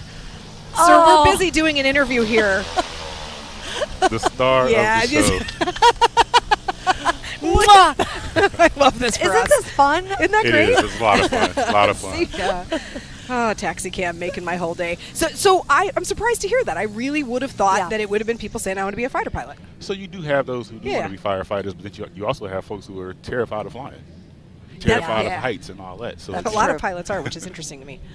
So that's why you will have the ones who are motivated by that, but some have zero desire to do it. Some just want to travel the world. Some want to be medics. Some want to be a Navy SEAL. So it really just depends on what it is that interests them before they walk into that office. And then as we talk more and more to them, we find out exactly what it is they want to do, and we can help guide them in that path. So real quickly, if you're watching and you're interested, what would you say to the recruits? Are there any current initiatives happening for a new recruit? We have initiatives going all the time. We have incentives for different programs. We have a lot of different technical programs. So say you want to be working in nuclear field. Remember that truck when it drove by and blew all that fire? And that's There them. he Right? is. He's just giving us a wave as he's going to come by right there. Isn't this fun? You need It to is. come hang out with us. Yeah, I they see, just I stopped see. right in front here. So here, I'll go this way. That seat's in the house. Yeah, right. You need to go for a ride in that, sir. You were talking recruiting. I think Hayden's going to be rolling up here. It'll be fun. It'll be a giant party. But so the qualities of that you're looking for in the recruits, obviously, people who service above self is key. And there's a number of other things as well that you're sort of looking for. Yeah, so the Navy's core values are honor, courage, and commitment. And we're looking for folks who can embody just that. We're looking for resilience, resolve, because as soon as you start training, whether it's going to boot camp or going to an academy or college or whatever it is, you got to have that resilience and resolve to get through that and then to make it through your career as well. I would say leadership, because no matter who you are, the most junior sailor, as you start to work your way up, you find yourself in leadership roles in a pretty quick fashion. So just preparing yourself, and those are the things we're looking for in our future sailors. It's about to get very noisy here. Finally, let me ask you quickly, for people who are now sold, they want to learn more, where can they go to do so? If you go to Navy.com, it'll list out a lot of different opportunities that are there, incentives and everything, and it answer a couple of questions, and it'll point you to a recruiter that's in your nearest area. We're all over the country, Puerto Rico, overseas, we're everywhere. So you put in your information, we'll find a way to contact you. That's amazing. Commander Henderson, thank you so much for your time. It's about to get very noisy here, everyone. Thank you, and thanks for coming down and being a part of the broadcast. We appreciate Thank you all so much for having me. Word. Yeah, you bet. On behalf of Navy Recruiting Command, happy 250th birthday, Navy. Hoo-yah! On behalf of the medical waivers team here at Navy Recruiting Command, happy 250th birthday, Navy. On behalf of the men and women of the Navy Recruiting Command, happy 250th birthday, Navy. On behalf of the team, building the next Navy dental and medical leaders here at the Navy Recruiting Command, happy 250th, Navy. Let's go!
I stay for the great managers, I stay for the teams that I get to build, but I also stay for the benefits that I get to take advantage of that give me security for me and my family's future.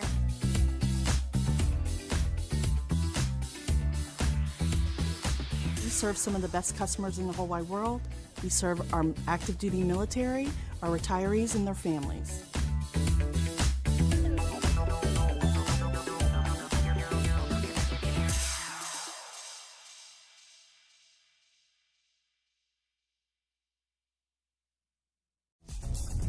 Asurion is more than a tech company. We're a company built on care. And when you care about something, you protect it. Millions trust Asurion to protect their tech, but we protect so much more. The everyday items. The special purchases. The had-to-haves. And even the treasured pieces you just couldn't do without.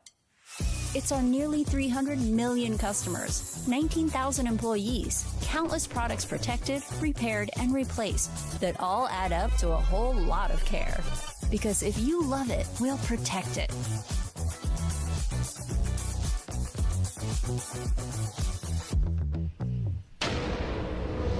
I said I'd never join. Thought living on sub would be too hard. I figured only the weatherman track storms. I said my job wouldn't matter. I couldn't even swim. Joining the Navy sounds crazy.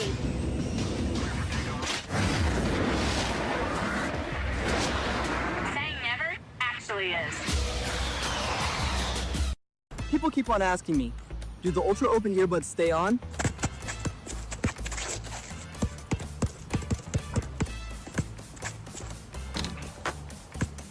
I don't know. You tell me.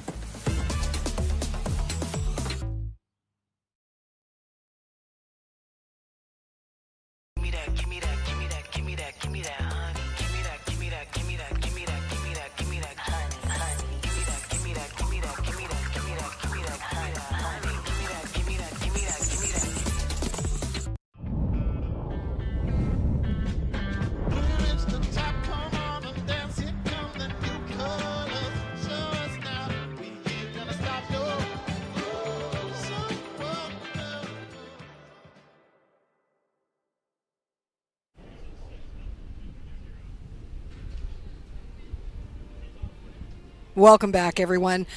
Fishing Bros in Japan said, guys, what plane took off? And my answer to that is yes.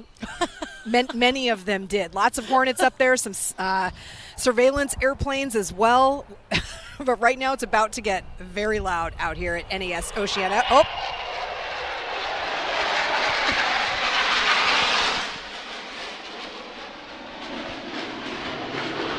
Tearing things up. Speaking of tearing things up, he hopped right out of his hot streak to jet truck and walked over here. So first of all, given how much flame you pushed out of the back of that thing, it makes sense that he is wearing basically a flame retardant suit. Thank you for that spectacular show. Oh, you're welcome. Okay, so we watched you race here. I'm going to pull this just a little in closer to your mouth. We watched you race, and you decided who won. You won. Oh, I know I won. Spoken with the confidence. I didn't throw the shootout until I won. Yeah, good. It's a long runway. It is. How fast can you get going down here in this air with this sort of if we really wanted to do a speed run, I mean, in 4,000 feet from the stop, we've been 416 miles an hour. Come on. Wow. So, but a typical run like that in this kind of air, you're looking at anywhere from 280 to about 310 miles an hour on that run. So for the car nerds out there, for people who love a lot of horsepower, we think of it just in terms of normal vehicles. Mm-hmm. You are not, and it's about to get loud, so give me a second. Hang on.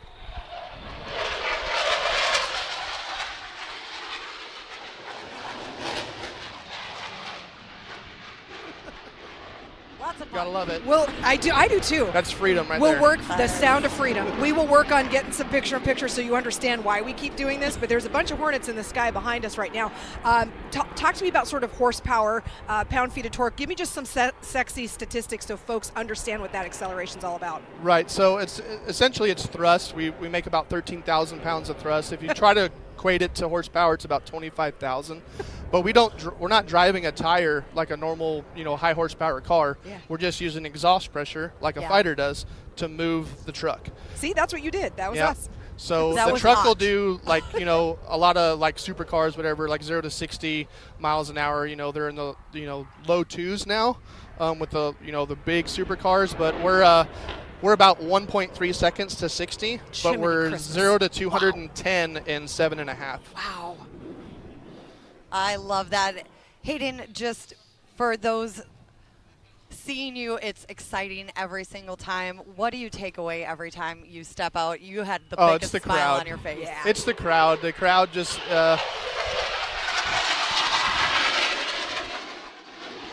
gives me a lot of energy, especially the kids. Well, I tell you what, Hayden, why don't we go let you work that crowd? Yeah. We're going All to go right. turn it up to the folks up on the announcer stand so they can tell us about the sound of freedom. And you, All my right. friend, If I could just say absolutely one rock. thing to Yep. my girls at home and our Oh. newborn, Lila, CJ, Abby, Daddy loves you. I'll be home soon. Congratulations. Thank you, guys. All right, he's going to go work the crowd, and there in front of you right now, the Air Power demonstration. That's what you're hearing behind us. Let's go ahead, take a look and a listen. Thrust of over 40,000 pounds, and all that power requires fuel. Super Hornets are a jack of all trades, but unique among the fighter aviation world is its ability to become a tanker. This capability allows the fighting arm of naval air power to execute self-sufficient missions, reaching targets well beyond the normal combat radius of the F-18. Freedom 6 and 7 are approaching from the left. Watch closely as Freedom 7 smoothly plugs into Freedom 6's refueling basket to receive gas in excess of 2,000 pounds per minute.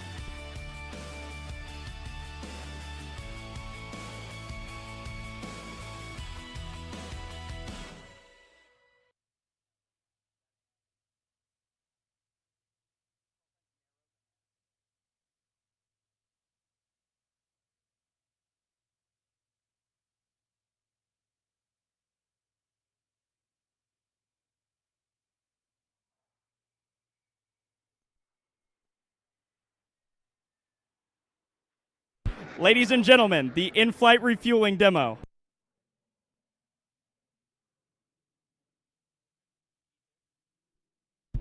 Naval Air Power comprises a multitude of platforms to accomplish virtually any mission, including the only carrier-capable command and control aircraft in the world, the E-2D Hawkeye. With 6 different radios and a radar capable of seeing 360 degrees, the situational awareness of every naval ship and aircraft is greatly increased with the Hawkeye on station.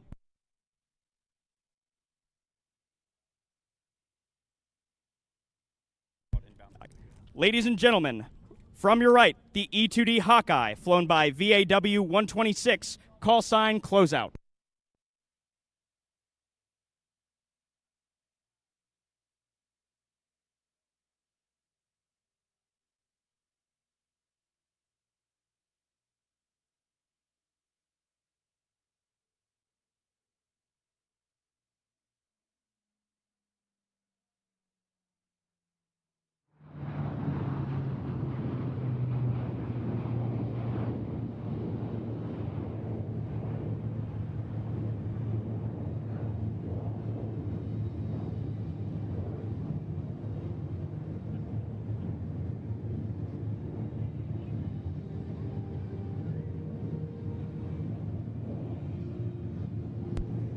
Aircraft from today's demonstration are operated by VFA 11, VFA 81, and VFA 143 based here at NAS Oceana, and VAW 126 and HSC 2 based at Naval Station Norfolk.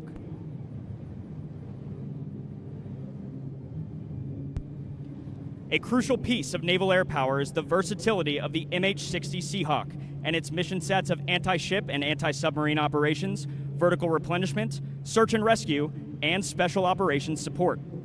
From your right, watch as an MH-60 Sierra from HSC-2 inserts an EOD assault force via fast rope into a target area.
Ladies and gentlemen, the MH-60 EOD insert demonstration.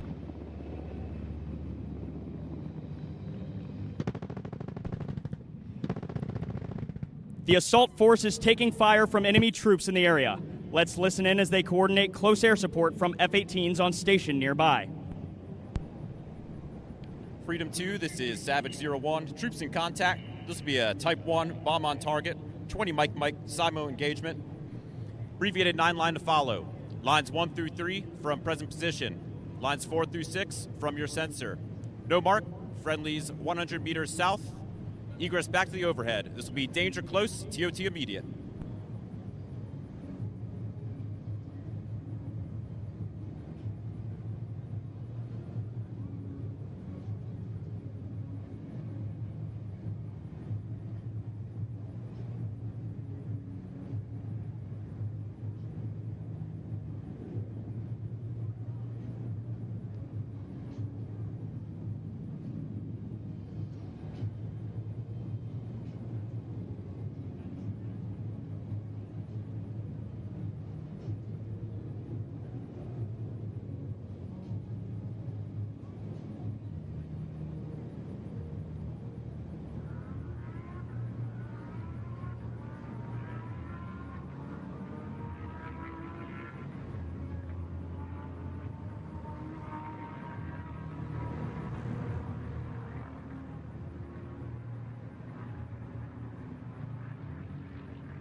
Freedom, cleared hot, cleared hot.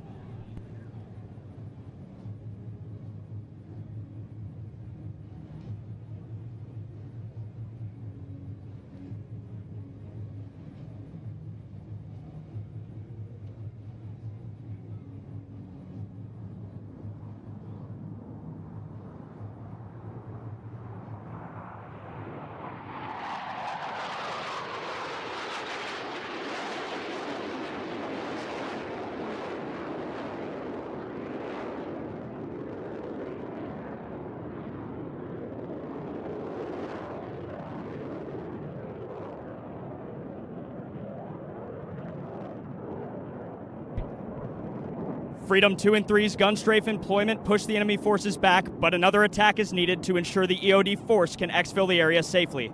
Let's listen back in. Freedom 5, Savage 01. Request another 20 Mike attack. Previous 9-line remains unchanged. This will be danger close, TOT immediate.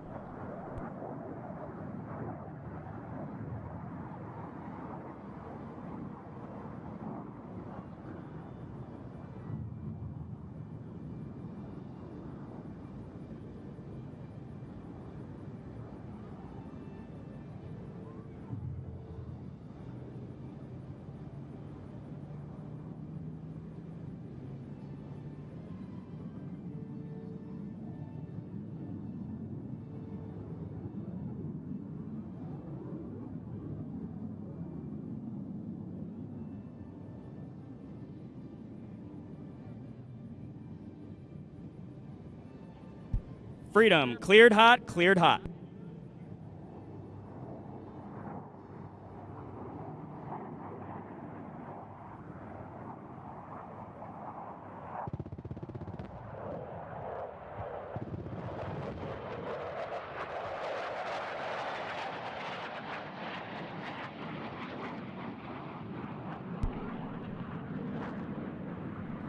Freedom 5, Savage 01.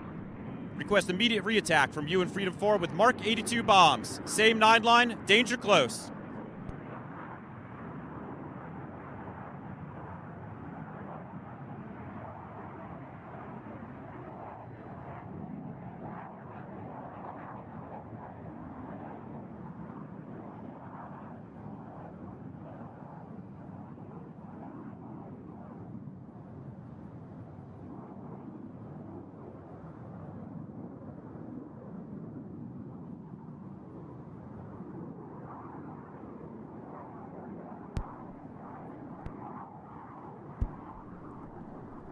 Freedom, cleared hot, cleared hot.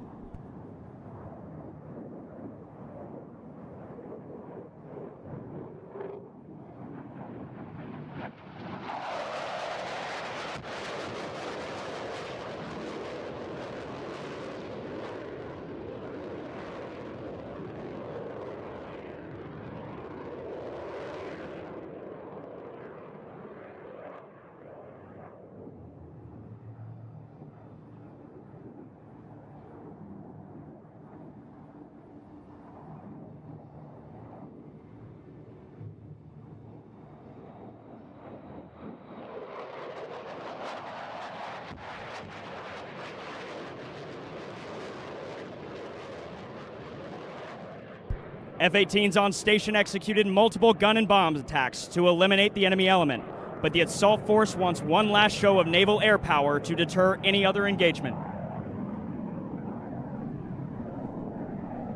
Freedom 1, Savage 01, enemy foot mobiles possibly retrograding. Request immediate show of force.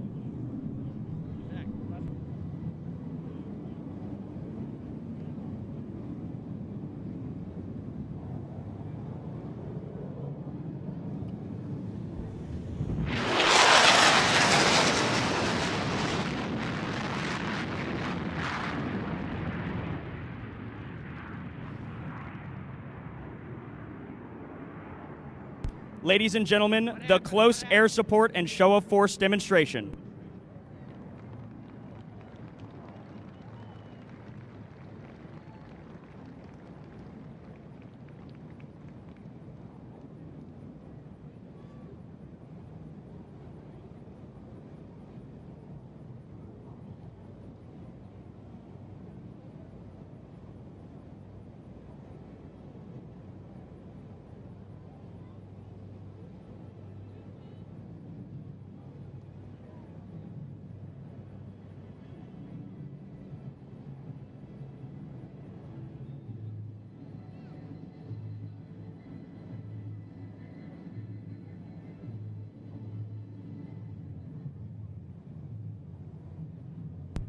Pilots, maintainers, and sailors work in perfect harmony in the carrier air wing, each relying on the other's skill and dedication to achieve the mission. And nowhere is that teamwork more visible than in the skies above. From tactical maneuvering in combat to the precision of flying into the carrier break at the end of a mission, formation flying is more than just a display of skill. It is the very language of how naval aviators operate. Now, from the right, the carrier air wing flyover.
Now let's introduce the aircrew flying in the demonstration today.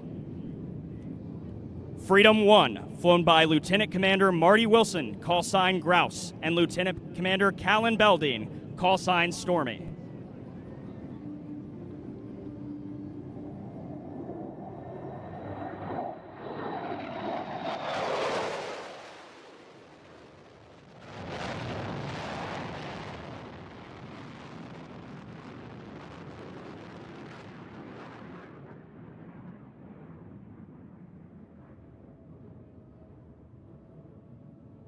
From the left, Freedom 2, flown by Lieutenant John Rokes, call sign Bodycam. Freedom 3, flown by Lieutenant Nicholas Williams, call sign Rizzler, and Commander Mitch Parmenter, call sign Taco. And Freedom 4, flown by Commander David Mangus, call sign Bo, and Lieutenant Kieran McCarthy, call sign Costanza.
On your left, Freedom 5, flown by Lieutenant Commander Chris Fowler, call sign Nacho Girl. Freedom 6, flown by Commander Nick Bernard, call sign Abo. And Freedom 7, flown by Lieutenant Caleb Brown, call sign Narrow Banana.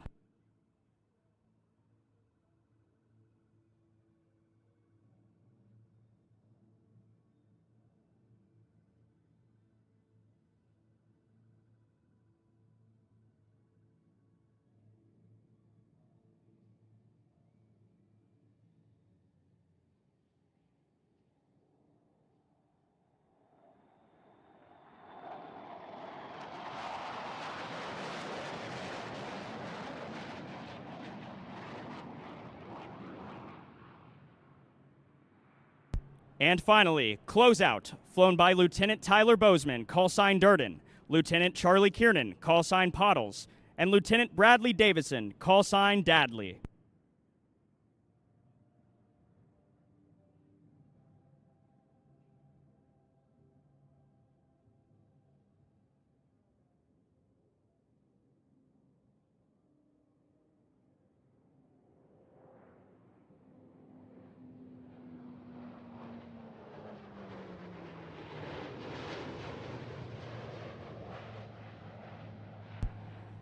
Ladies and gentlemen, on behalf of NAS Oceana and Naval Air Forces Atlantic, we thank you for the opportunity to demonstrate naval air power today. Enjoy the rest of the show, and fly Navy.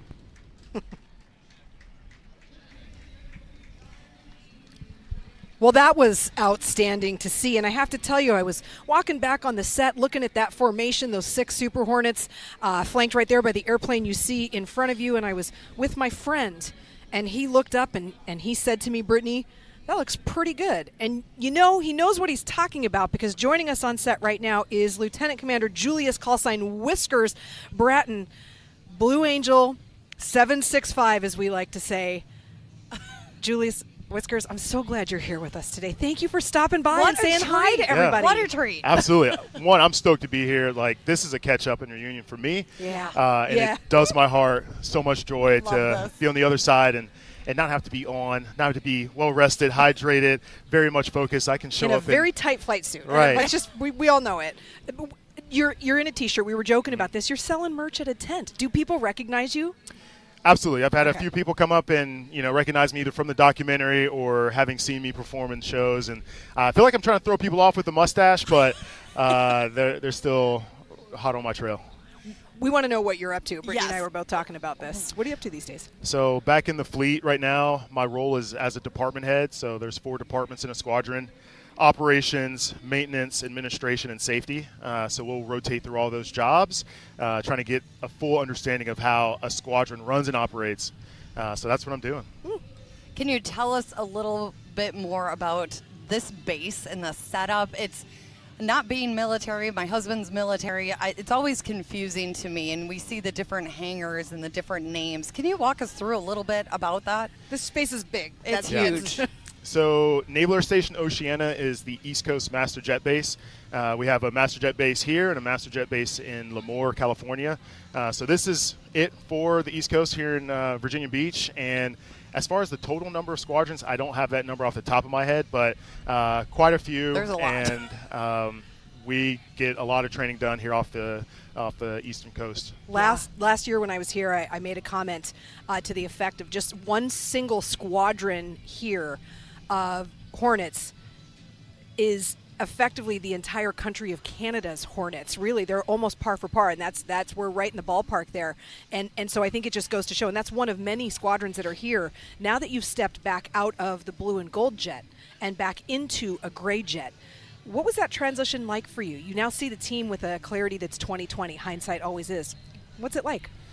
The transition back has been nothing short of humbling, exciting. It keeps me busy, and I'm learning a lot. And when you are learning and growing, sometimes that growth hurts, but getting back into a gray jet means I am back to being a tactician. So that is awesome, and it's good to use the jet how it's meant to be used. Yeah. We appreciate having the opportunity when we get to see them fly.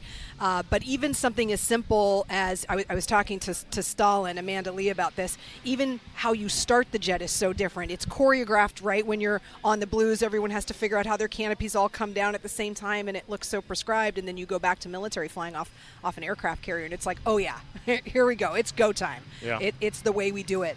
I say this in jest, but I am curious. When you watch the team perform, do you judge? I mean, you did it, like you know the job, or how do you handle that?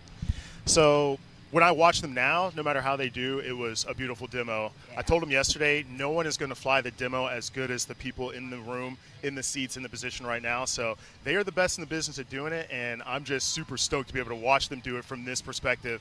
It's a beautiful show. I'm going to give you a little inside story here. This man takes immaculate care of his lawn. How is your lawn doing these days? How's the grass? I'm not joking.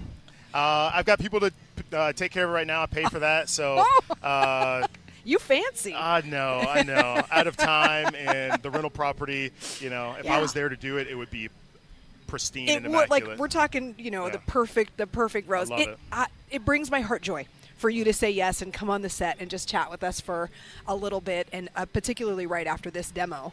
So you were 765. There's succession planning. We're going to take a look right now at Rob Ryder talking about this. Oh, yeah. Every year, there are 3 pilots that stay with the team for the next season. They use their knowledge and experience to train the 3 new pilots. So, for example, a second-year boss will train the new right wing, which is the new number 2. The second-year number 3 now becomes the slot pilot number 4, which then trains the new number 3. If it's a new first-year boss, the number 2 pilot on their second year will train the new boss. For the solos, number 6, the opposing solo, becomes the new lead solo number 5. The current number 7, the narrator, becomes the new number 6. Then number 5 trains number 6. It's a progression that allows half of the demonstration pilots to turn over every year and yet maintain consistent excellence the Blue Angels are known for.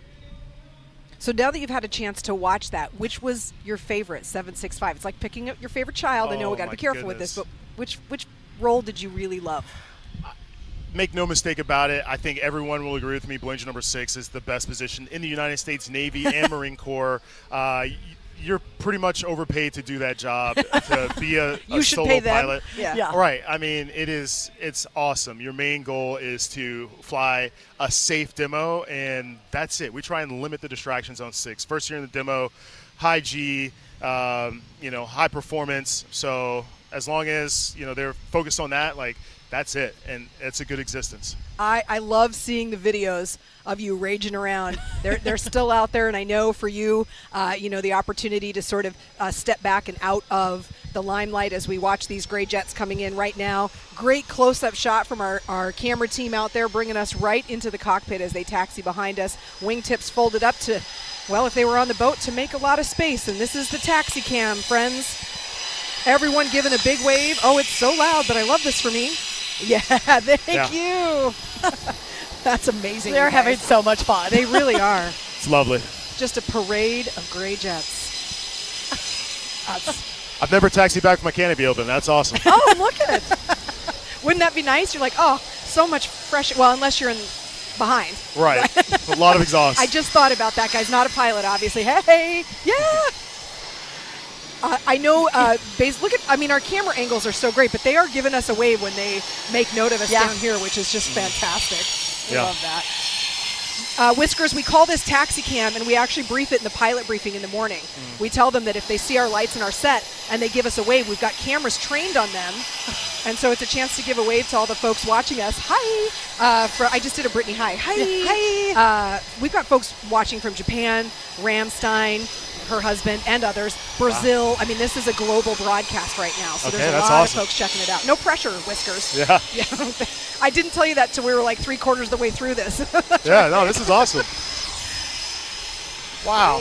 So Whiskers, I'm curious, any traditions, like when you were with the Blues, is there any particular one that maybe we don't know about that we can know about? Tradition from on the team? Yeah. Let's see. Or superstitions. Yeah. Did you have a certain pair of socks you wore every time you flew? All right, this is a it goes all right. Interesting one that you probably know. I'm not sure how people can hear me right now with E2 in the background. He'll be right by in a second. We'll give him a second to go by. Look at this great tight shot here. Oh, all right. I'm hearing in my ear. They hear you just fine. So go ahead. So before each flight, the number 3 pilot will give us all a piece of gum.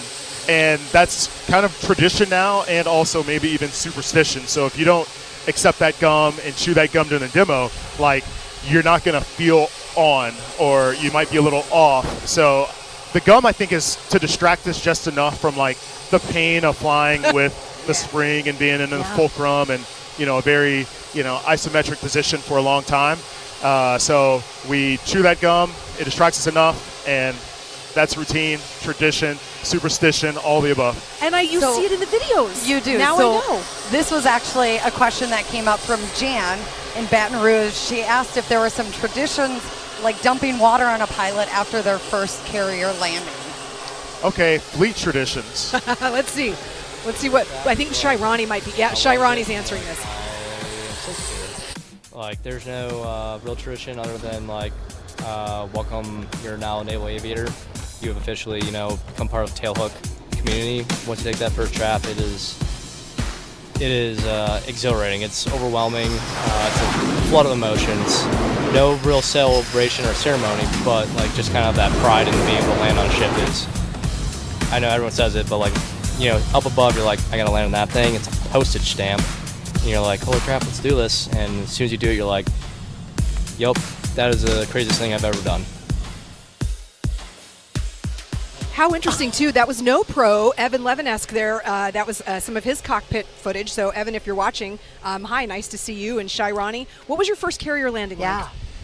Oh, my goodness. It's a wild story. You're flying formation, and your flight lead's taking you in overhead the ship. You kind of see the mast of the ship go by, but you're not quite sure if that was the boat. And then your flight lead tells you, hey, deselect comm 2, brake 17 seconds later, good luck. And he brakes, your wingman brakes, and then you're like, all right, it's my turn. I got to wait my 17 seconds. You brake. So the first time seeing on deck, at 600 feet, and you're like, oh, my goodness, I have to now put a jet on a boat. And I had never been on a surface ship ever until I landed a jet on one. So it was quite unnerving, rolling around into the groove, which is behind the ship, behind the landing area, and you see all the things that you're not supposed to see. So I could see the radar spinning, other jets parked, people, the paddles, but I need to be seeing the ball and lineup. And fortunately, it was just a touch and go, which I'm pretty sure I probably boltered. So bolter meaning you missed it if you've watched the air demo, bolter, and off they go. And then you come back in the ready room and there's bolts hanging from a string up above till someone else is a bolter, and then the tradition gets passed on. So another tradition. Right behind us, a little Lamborghini coming in, getting ready to go run the, wait, is that a Lambo? Oh, they're all going Precision Exotics. Precision Exotics is going, no, they're not all Lambos. So there we got what I'm assuming is a Jeep. Nope, I'll let someone tell me in the chat. They're getting, the car people know. They're right away. I just know it's a Porsche. That's all I got for you. Listen, I just want to say a deep thank you. We got to take a selfie. Let me take a selfie. Brittany does all our selfies because I want 100%. to remember this moment. It's nice to be able to catch up with you again outside of the blue super suit, Oh, yeah. and to just have a chance to say hi. And I'm glad you spend some time with us. Someone in my ear just said it's your birthday. Is that true? It's not my birthday. Not okay, yet. well, we know that. He's in our ear telling us it's the Navy's birthday. That's the official date is still coming up, but this air show here is to celebrate the upcoming birthday. So, okay, thank you. Don't do that. I didn't know what was. I was like, happy birthday? Okay, smile. All right, doing this live. There we go. I love that for This us. is what we do. And thank you guys for letting me have that moment here with a good friend. My daughter Elle says hi, by the way. Oh, you love are, her. Seriously, she loves you. So. Oh, my goodness. Yeah. Anyway, guys, thanks very much. Stay with us just for a second. Absolutely.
It begins here. A legacy forged in the salt of the sea.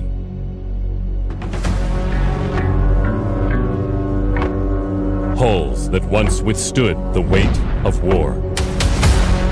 Steel that carried generations of sailors across the edge of the world. Each one a monument to service. Each one a chapter in our story.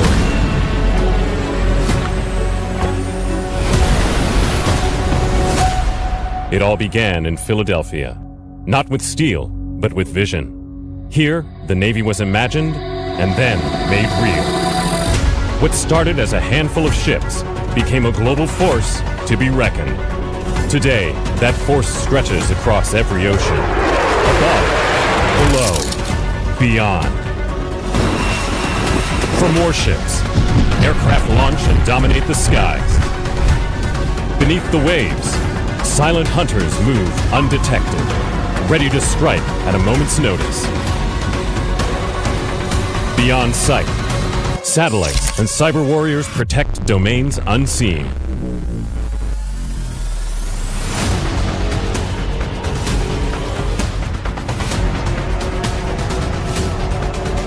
This is the modern Navy. Agile, lethal, boundless. For 250 years, we have delivered peace through strength. Unmatched at sea, unstoppable in battle, undeniable in victory. No rival, no equal, no doubt. We are the United States Navy.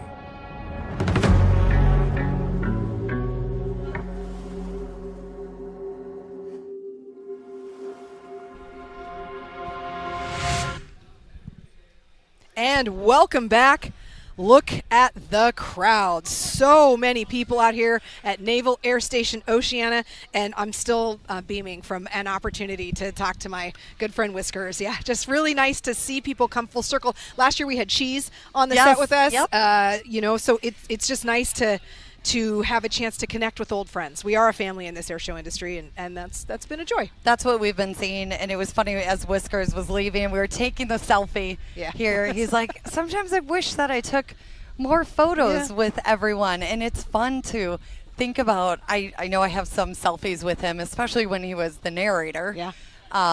Being a newer narrator myself, it was so inspiring to see him and his joy and to see the service that continues. That he continues to bring. And now that he's off the team, he can wear a T-shirt. No one's going to question him. Okay, so I'm taking a peek.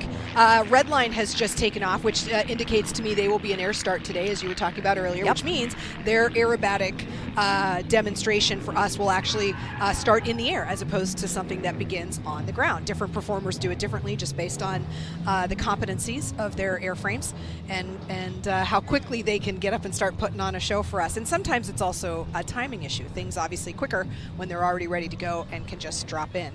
I will tell you here momentarily we're going to have CT and Buick from Warbird Thunder on the set here with us, and I'm excited about that because Mimi, CT's mom, is watching. So Mimi, I'm so glad you're here with us watching, and we'll have to say hi to your son for you when he gets on the set here momentarily. And I think I just heard Greg Collier take off, and I'm just looking over my shoulder.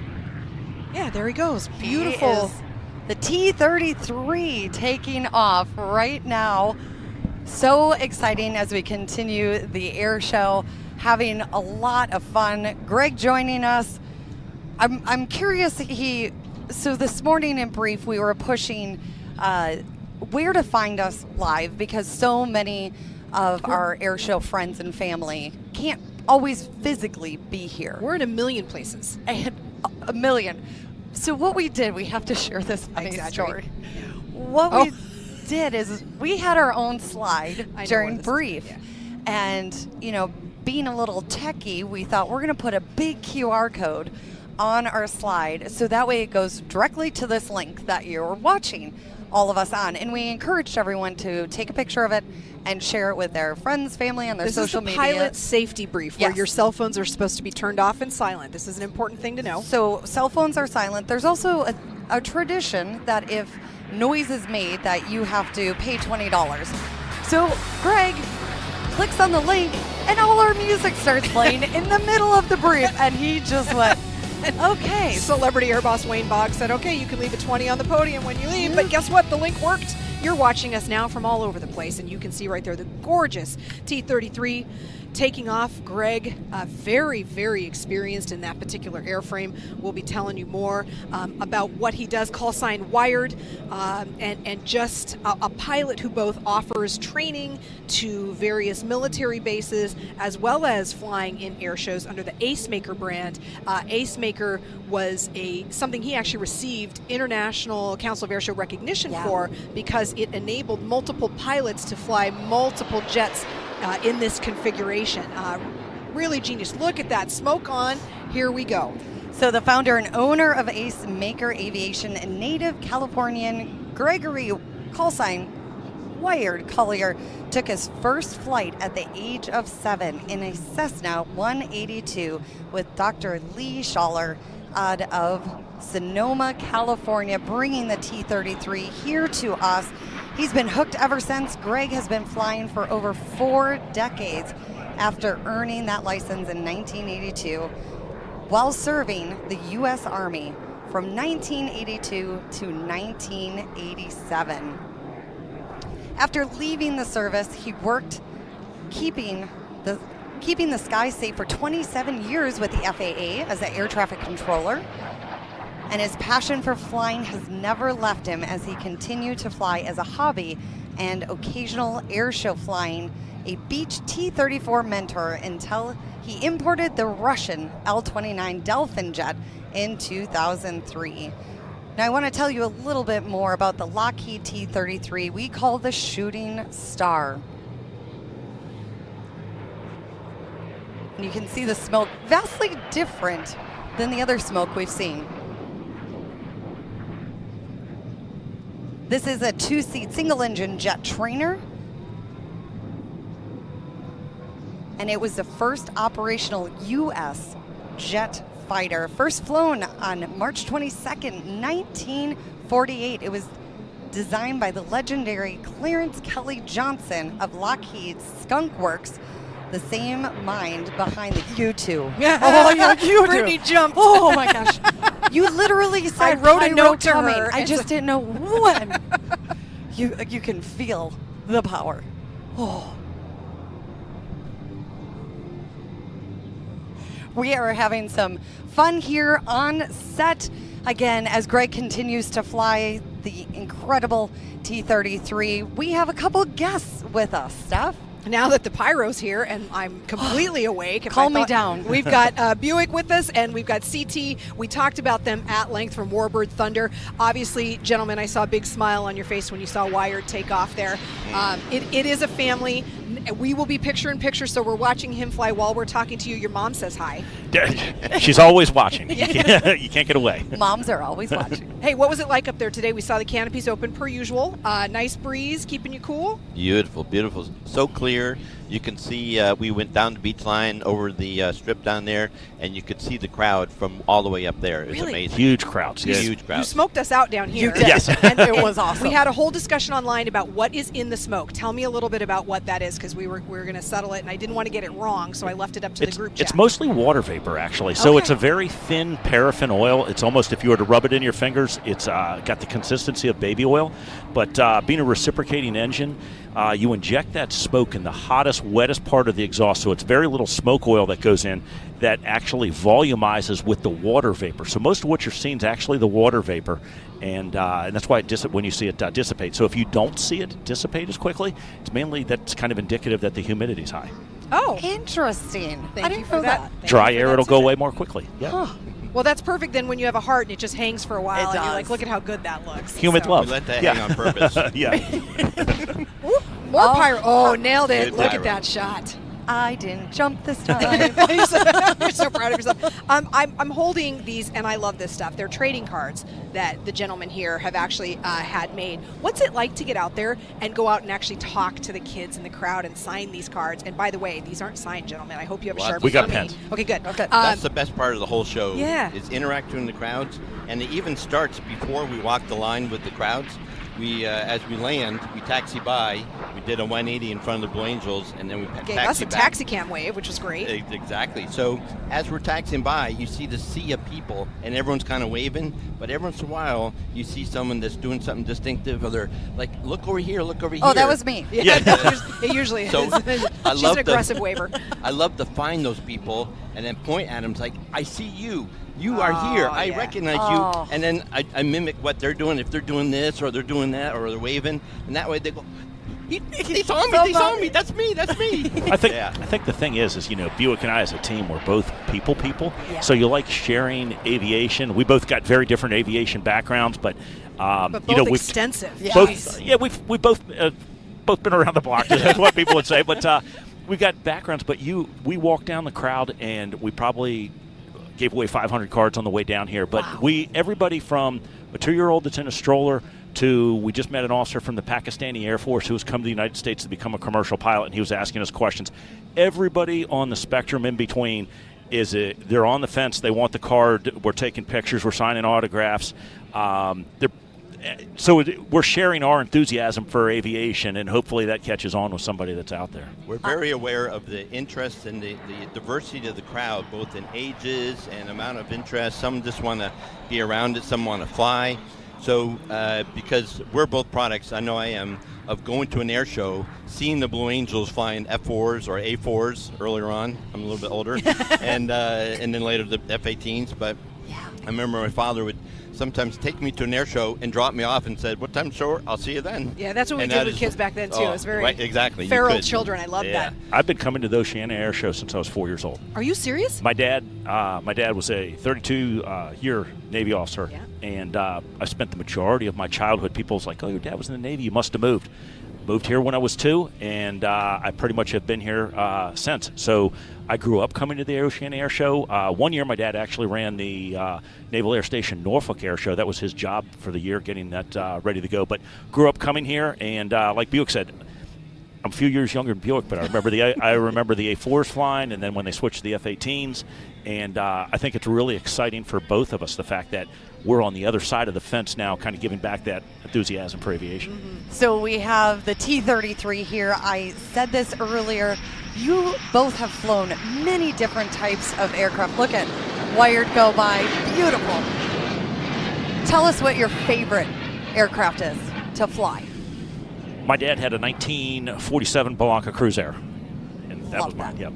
What about you? It depends on what you're doing. The Tomcat was really fun. The A4 is really fun. A glider is really fun. So it depends on the day and what you're doing. Going into combat, Tomcat. This is a microphone. He just dropped it. Love it. Gentlemen, thank you for being such great ambassadors. Thank you. Yep. I always look forward to you guys being on the set. And we're you going to so take a quick selfie. I love this. Wonderful. Oh, and Aaron Deleu. Aaron Deleu waiting. All right, here. Let me take this back from you. Aaron, don't you go anywhere. Thank you. We're going to do this right here. I love this right now. I want to go back to the T-33 as Greg continues to fly. Originally designated the TF-80C, it became the T-33A in 1949 when the Air Force standardized training designations. A fun nickname among some of the pilots is the T-Bird. This here, the Shooting Star. And Canada, the Canadian version is the CT-133, the Silver Star, and it served the Royal Canadian Air Force for over 50 years, making it one of the longest serving jet trainers in history.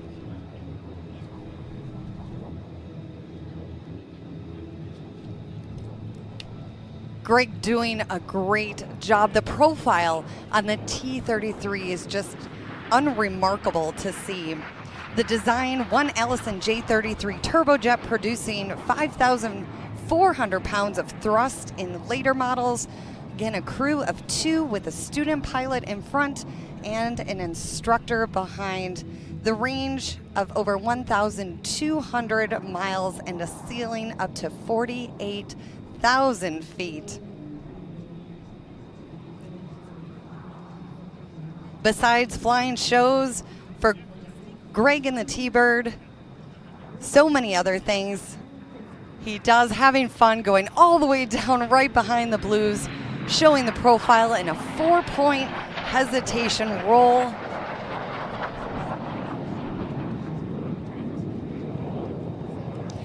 We did ask Greg, and he may join us on set too, what his favorite jet was, and he said as a kid it was a Lockheed Shooting Star, America's first operational jet fighter trainer.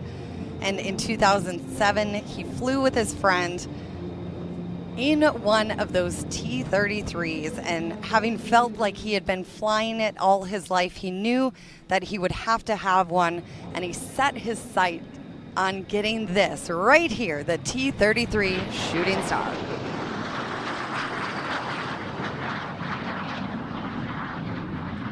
He acquired serial number 306 in April of 2008, naming it the Ace Maker after extensive training. He began flying air shows at the end of 2008 season, adding serial number 452 Ace Maker 2, and then in 2014, serial number 610 Ace Maker 3 in 2018 to the fleet.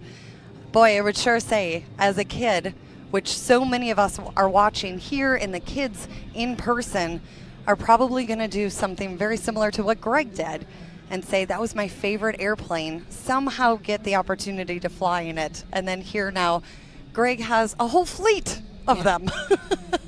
That he does, and really showing off. I mean, the airplane, obviously still flying, still working for him on military bases in a training capacity, and just to see it here showcased in front of the crowd, always a crowd favorite, a unique looking airplane in the space, and just beautiful. And again, artfully piloted by him. He's got so much time and type, so He's definitely, when it comes to this airplane, that's his jam, so to speak. That's exactly it. The T-33 also served in secondary roles as the gear comes down, target towing, drone control, liaison, and even combat in some countries. It has remained in the U.S. service until the 1980s and some air forces even later.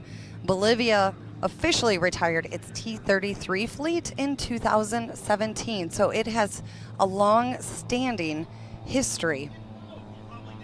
And the birthday, 250th. Yeah, this year. What a celebration. I mean, it just goes to show the decades and decades of American air power and what it has given us in terms of being a deterrent, but also taking us through some of those more direct conflicts. And you can see right now up on the screen, we're getting ready for Redline, that air start that we talked about. Their smoke is on and they have entered the aerobatic box.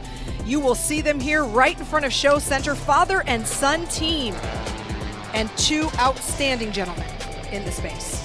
Another dynamic duo coming to us right now.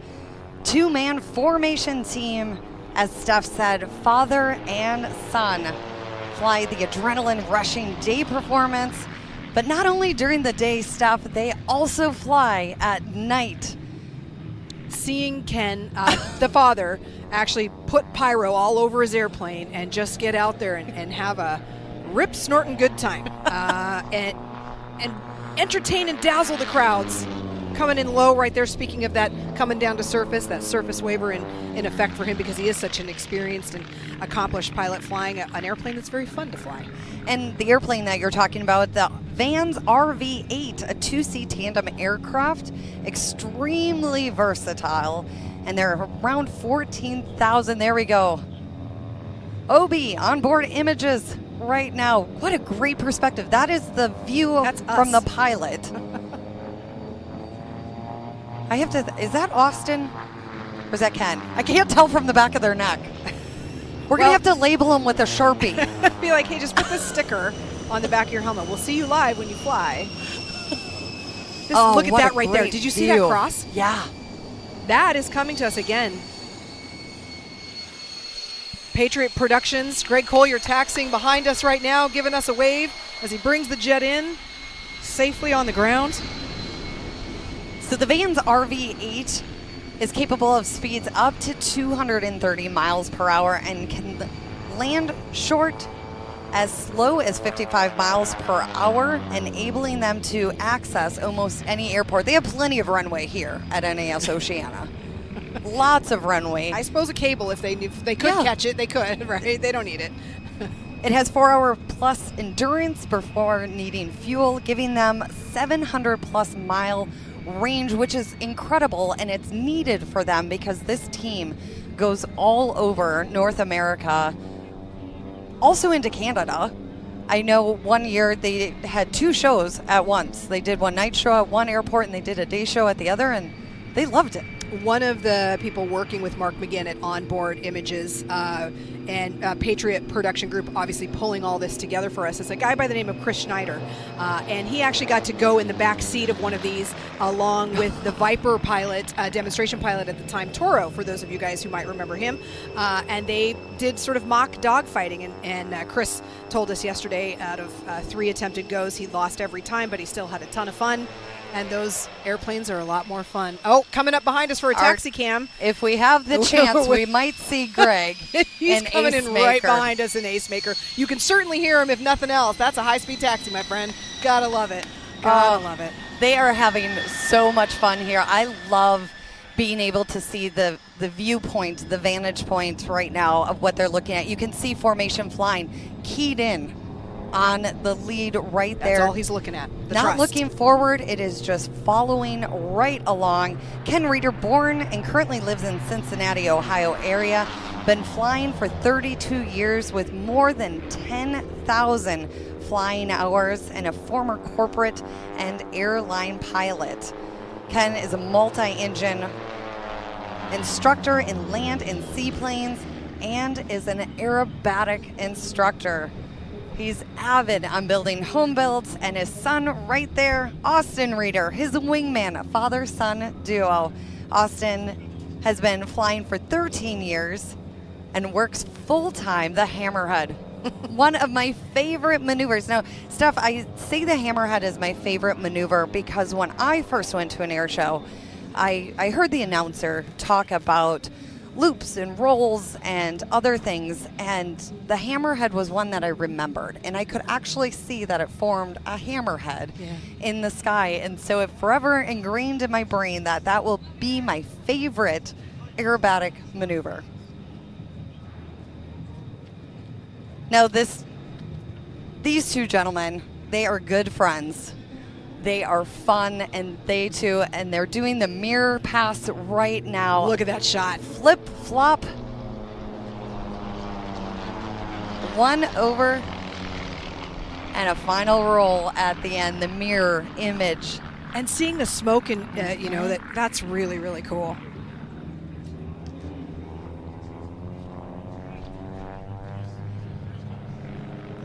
You want to give a wave? Because we can see us down there. We're right in front of those Blue Angel jets. I saw us, guys. I saw us on the live stream. It's pretty cool. We are there. Now in trail, following one after the other. The other thing I love is when we have the capability to listen in as Ken is calling out the maneuvers, whether it's pull, but we saw before, and it must be Austin. It is, because it's the second. Following, right? yes. But seeing, I don't know what that feeling is like when you're flying formation in your head. It's like the Blue Angels. Your head is just turned, and you, look at that. One Well done, over Jen. the other, the double hammerhead. Your head is turned just watching your lead, your spot, and you're flying forward. I would have that almost like a loss of control because I want to see what's in front of me, but it's that blind trust that we hear of just trusting and following your lead. Well, and father and son or jet demonstration team, when it comes to formation flying, it is a practiced art. It is not something that you wing. You don't take chances. You don't make up stuff on the fly, so to speak. It's prescribed, and that is what adds to that element of safety. It's thrilling for us to watch on the ground, and certainly thrilling to see inside the cockpit in this way because of onboard images, but something that requires a substantial amount of practice. Smoke back on. You could see it on both cameras. And look at this. Right side up, upside down. Going right down the show line. Now, what I think is really important. See, look at that. What a great shot. Oh, just eyes on Dad. Eyes on the lead. Going all the way up and rolling back over. Now, what I was about to say is the really important thing to something that's very cool is that these are home-built aircraft, and Ken and Austin both built the two Vans RV-8s that you are seeing fly here. Talk about hands-on and knowing your aircraft, thinking that you are building this, you're going to be flying, and you're going to be performing in it. But another cool idea and concept to be able to really build and design your entire program.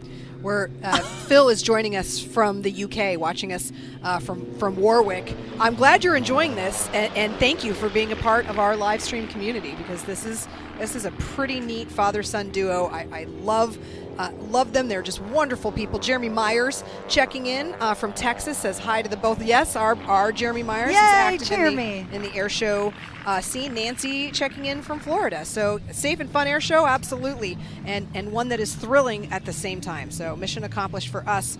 This is just a Nancy, blast to watch. let me know where you're from. I'm in the Sarasota area. Yeah, you want her number? She'll call you later. You can catch up over lunch. Catch me on Instagram. It'll be great. Look, we'll hang see you out. just tuck right in there. And that head turned. Yep. But so tight, wingtip to wingtip. And Austin is just watching.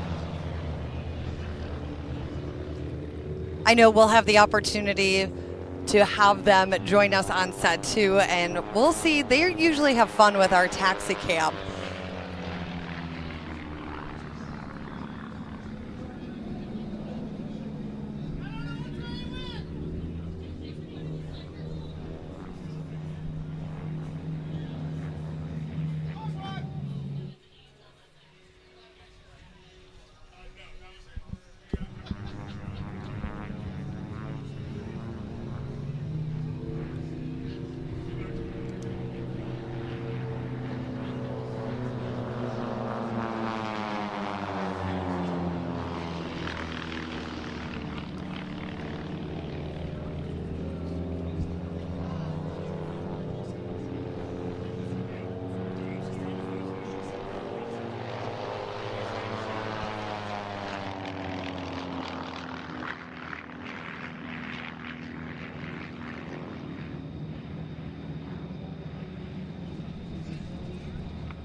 Wonderful job from Redline. That is Ken and Austin Reeder, and we will be back in just a moment.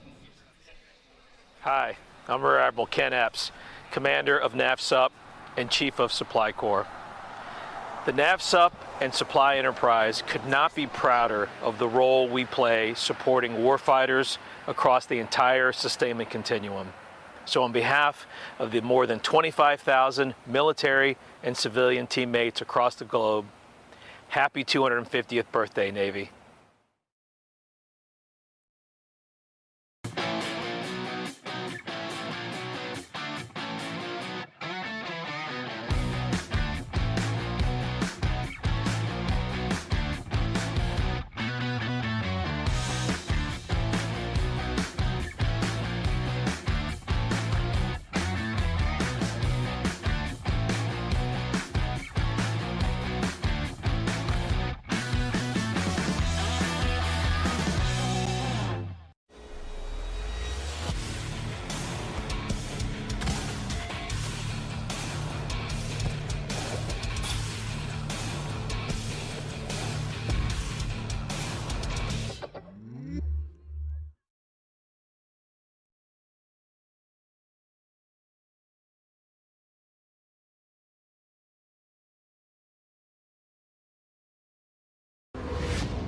I said I'd never join. Then I wouldn't get to work on one of these. Never knew how strong I was. I figured I'd never get out of my hometown. Or be the one who stops an attack. Joining the Navy sounds crazy. Saying never actually is.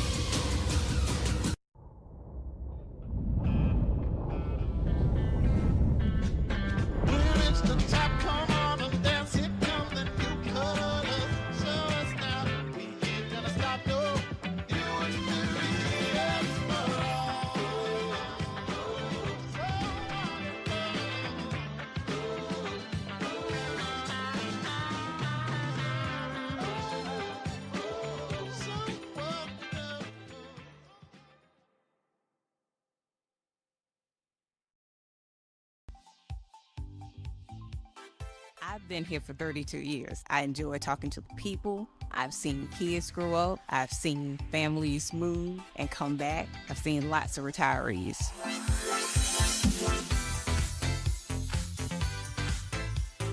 There are many careers here at NCTRF that are in the area of science and engineering, in the area of clothing and textiles and clothing designers.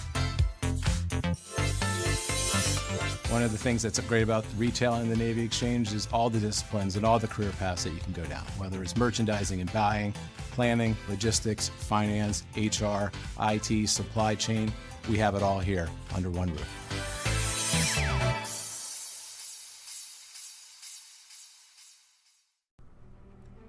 For over a century, their name has stood behind the uniform. Vanguard, a family legacy forged in tradition, driven by dedication. From the front lines to the home front, they've delivered excellence. In today's ever-changing world, the family's mission continues to equip America's heroes with the best products and support. Vanguard, our nation's insignia, proud 5-star partner of the Navy Exchange. I said I'd never join. Then I wouldn't get to work on one of these. Never knew how strong I was. I figured I'd never get out of my hometown. Or be the one who stops an attack. Joining the Navy sounds crazy. Saying never actually is.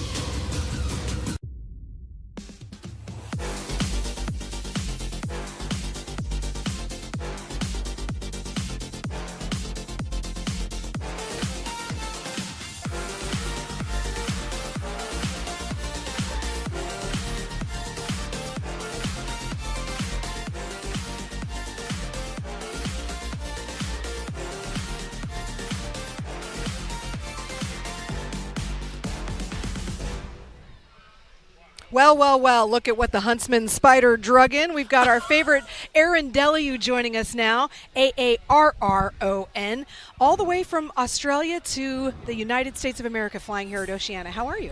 Amazing. First, let me commend you for the correct spelling. I'm really impressed. I know. You got a high five. High five. See? We love it. We got it right on the screen there. Hey, how was it love flying today? It was so cool to see you in cockpit, just raging around up there. It was, I had to remind myself not to pick my nose. It was absolutely awesome to be there and being able to share that experience. As you know, I talk while I'm flying, but I've never been able to do the live broadcast at the same time. So I loved bringing everyone into the cockpit. It was awesome. Okay, funny story. I don't know if you realize this. Oh, no. You talk with your hand. Oh, no, while I'm flying? Well, am I doing this? Yes, Do I really? Yes. So I Mamma want to mia. thank all the... I was like... Really do it? Oh, wait. We'll so see I don't know if we we've can do actually got you when you're doing the announcement, but you'll know it because you start talking with your hands. Yeah. It's quite impressive. So listen, you're up there. Obviously, what kind of G's are you pulling? I did +9, -7. Whoa. Isn't that kind of cool? Yeah. Look at that, just hanging right there. So you said when we talked about this on air, you told me once it's very busy in the cockpit when you're just hanging there. It looks easy on the ground, but you're working a lot up there. Yeah, especially with a hover. It's like standing on a balance ball. You know those big exercise balls as you're doing sit-ups? It's like standing on the middle of that and trying to stay on top. It's Great incredibly analogy. hard. So we're really excited right now because the air show itself is in a break. Hayden totally smoked you, by the way. Sorry. No, what the hell? He did. I think he cheated. He said he didn't open the chute till he knew we'd won. So Yeah, we'll see how tomorrow. Tomorrow, I backed off. Today, tomorrow I'm gonna give it even 100%. We're going to see how it goes. So everyone, we're currently in an air show break, so we have this opportunity right now as the sky is quiet. We're doing some FOD checks here to tune in here. Let us know, one of the things I absolutely love about your entire air show performance is when you get out of the cockpit and your engagement with the crowd. Why is that? We did get autographs. I love this. Tell us why that's significant for you. It's what it's all about. Yeah. If no one was here, there is no show. And so we always focus on the pilots, we focus on the Blues, we focus on us, we even focus on you guys, right? But really, it's all about them. And I think we forget that. And it's really strange to me is that as I'm walking down the crowd, people are like shaking my hand saying, thank you so much, it was amazing. I'm like, actually, thank you. Because if you weren't here, there is no show. So without them coming, there's no chance to inspire, engage, and connect with people. And that's what it's all about. The flying is 10% of it. And that's like my passion. But connecting is what it's all about. And you know that more than anyone. Yeah, I mean, I do, and I appreciate everything that you sort of bring to the family, if you will.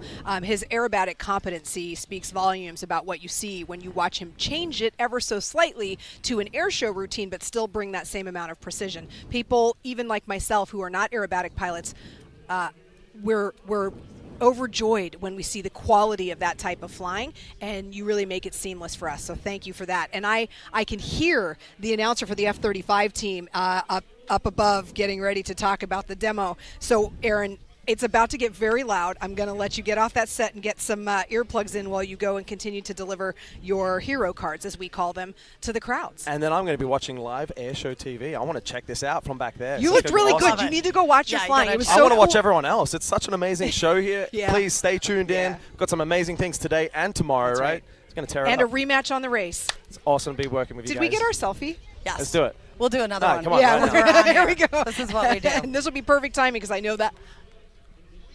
Hey, Perfect. see that. We're right here. All right, guys, here we go. We're going to turn it over right now to our air demonstration. You can see them taxiing. We've got a Super Hornet and an F-35 right there getting ready to make a lot of noise in the sky. To operate and sustain this Joint Strike Fighter aircraft. VFA 125 received its first Lightning in 2017 and has since trained over 200 pilots to the F-35C model, including the Navy and Marine Corps' newest winged aviators. The F-35C is Navy's variant of the Joint Strike Fighter and is the only fifth-generation aircraft in the Navy's inventory and combines stealth and sensor fusion to increase the lethality and survivability of the carrier air wing. The C model differs from the F-35 variants with its larger wings, increased fuel capacity, added ailerons, and enhanced landing gear, giving it the unique ability to launch and recover from aircraft carriers at sea. Lieutenant Underdown now completes his final pre-performance checks before taking to the skies.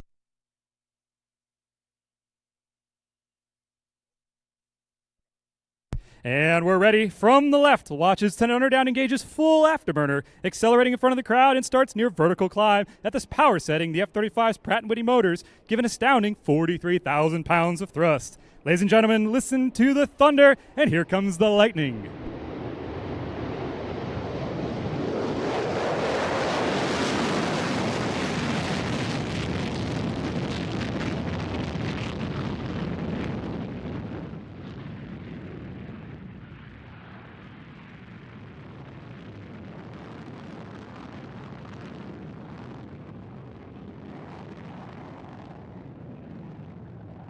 Now get your cameras ready and look to your right as BAM brings the F-35C in for the photo pass.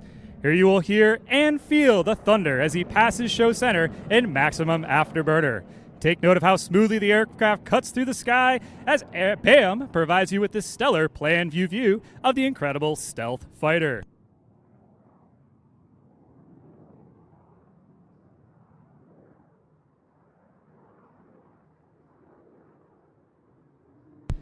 Ladies and gentlemen, from the right on a knife's edge, the F-35C photo pass.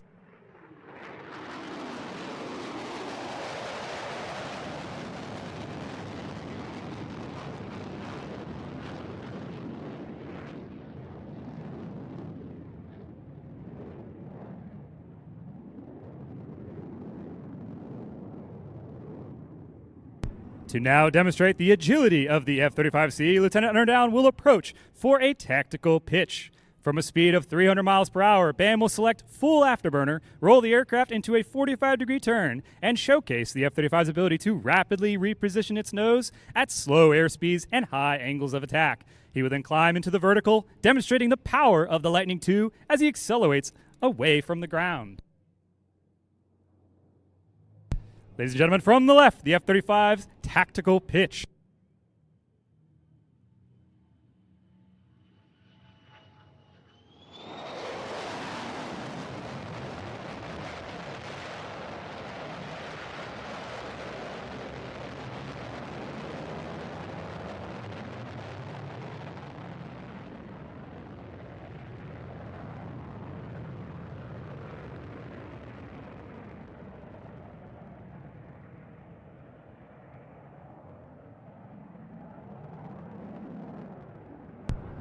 From the right, BAM will bring the Lightning II in now for a 4-point roll. Flying at 300 knots to 350, watch as the aircraft rolls 90 degrees at a time until it once again is fully upright. Lieutenant Underdown will then select max afterburner, perform a steep climb, and then a tuck under roll, then to set up for the next maneuver.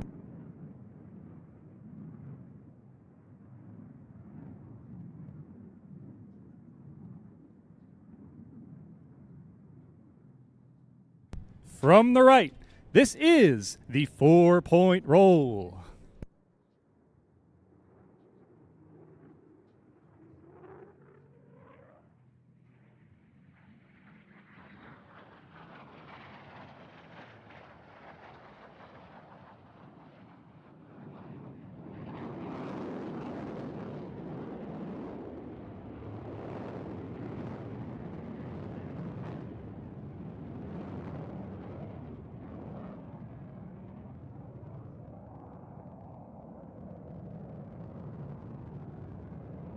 Lieutenant Underdown will now quickly reposition his aircraft for a minimum radius turn. During this turn, he will be pressed into the seat with a force of 7.5 times the force of gravity. To put that in perspective, during this maneuver, BAM's body weight will feel close to 1,500 pounds.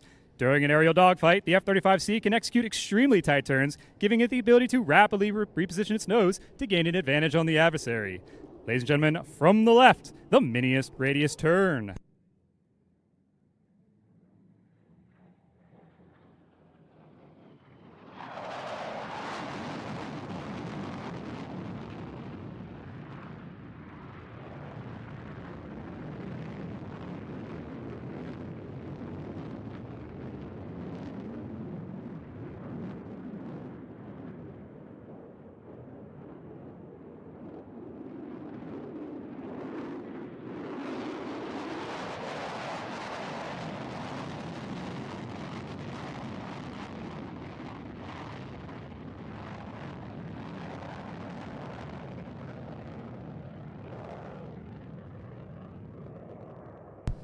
The F-35C is authorized to carry advanced medium and short-range air-to-air missiles, including the AIM-120 AMRAAM and the AIM-9 Sidewinder, as well as a variety of GPS and laser-guided air-to-surface bombs. To maintain its stealth profile, however, these weapons are carried by 2 internal weapon bay doors.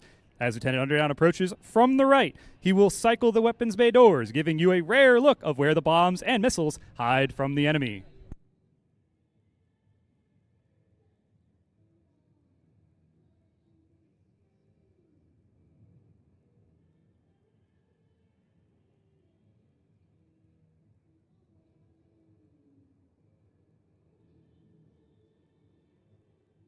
Virginia Beach from the right. Take a look at the weapons bay doors.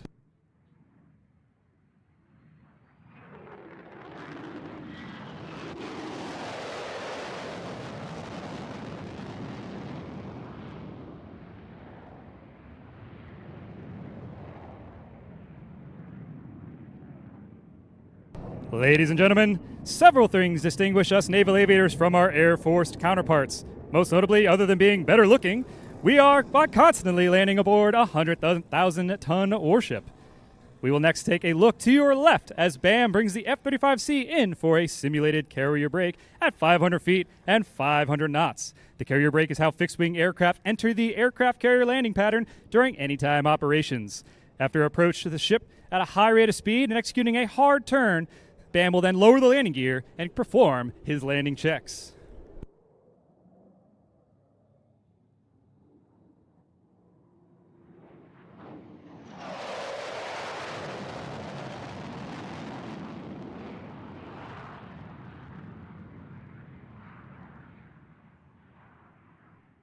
Unlike most aircraft that flare to land as smoothly as possible, the F-35C shipboard landing is much more violent. Shipboard landings require incredible precision to engage the hook into the arresting wires onto a moving flight deck.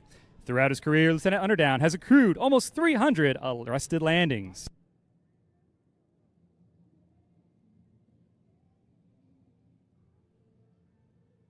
Ladies and gentlemen, we will listen into BAM's call the ball, telling the landing signals officers that he sees the optical landing lens and is flying the approach with precision. The landing signal officers, who are fellow pilots, have the important job of monitoring an aircraft's approach to the aircraft carrier and provide corrections to the pilot. Ladies and gentlemen, let's listen in. Panther Ball, 8-0. Roger Ball.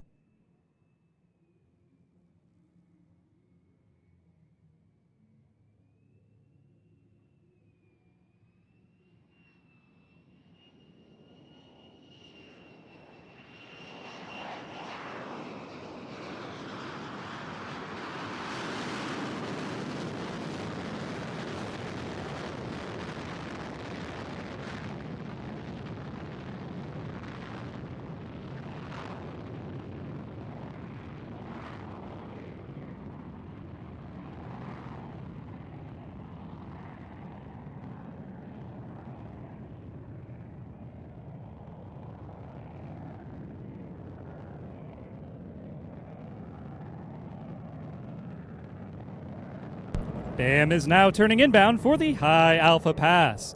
One of the distinct advantages of the F-35C is its larger wings and additional control surfaces. These attributes provide better handling as they approach the aircraft carrier and to make the aircraft extremely maneuverable at slow airspeeds. As Lieutenant Underdown carefully works to slow the jet down to an airspeed of 115 miles an hour, watches the control surfaces rapidly fluctuate in order to maintain stability at such slow speeds. After passing shore center, Lieutenant Underdown will then select Max Afterburner to display the sheer power of the Pratt & Whitney motor as he climbs away from the deck.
BAM will now set up for the high speed, pulling 6 Gs back towards show line center.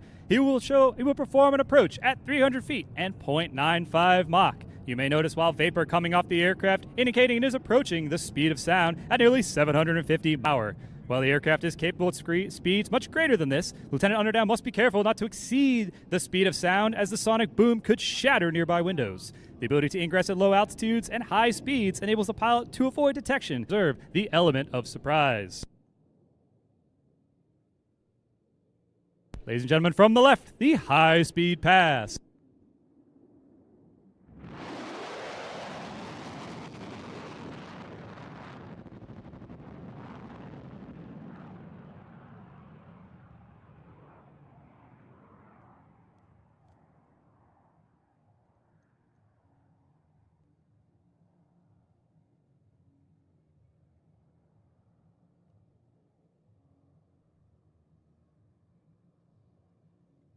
Lieutenant Underdown is now positioning for the final maneuver performance as he approaches for one last tactical pitch. He will use the tight turning capability to gain altitude and display the power of the most advanced fighter jet in the world.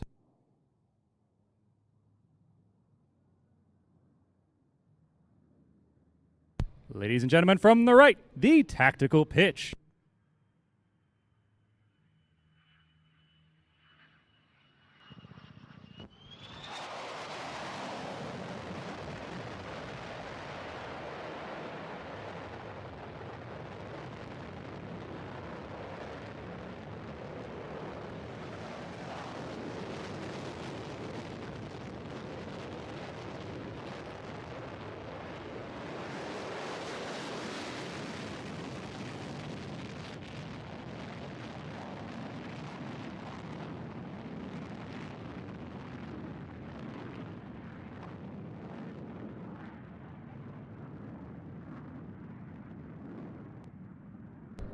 Together with the F-18 Super Hornet, E-18 Growler, and early warning E-2D Hawkeye platform, the F-35C is part of a team that is unmatched in the world today.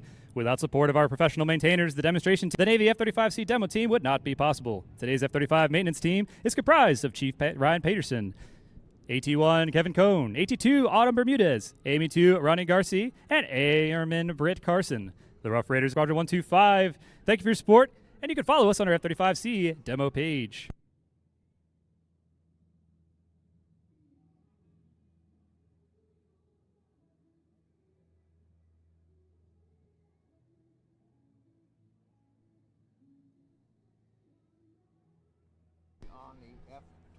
The story of naval aviation began in 1911 when a young man named Lieutenant Theodore Ellison became the U.S. naval aviator. He turned a fragile wood and canvas airplane and launched it from a makeshift platform built on ships, and from that moment the tradition of innovation and courage was born.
Ladies and gentlemen, if you look to your left, approaching the show center is America's premier strike fighters, the F-18 Super Hornet, the F-35C Lightning II, flying together to salute the proud history and bright future of the United States naval aviation.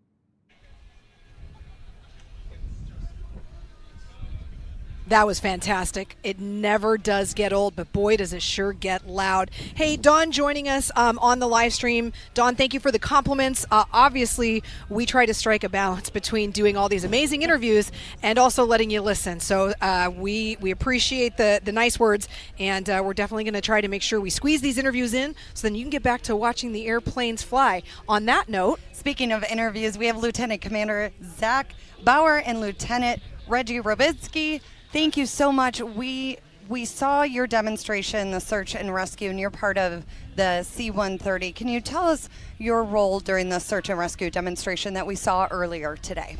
Well, first off, thanks so much for having us on here. I know you were squeezing us in along with all the performers and not trying to waste too much time talking to us. You're not wasting time. This is amazing. We love it.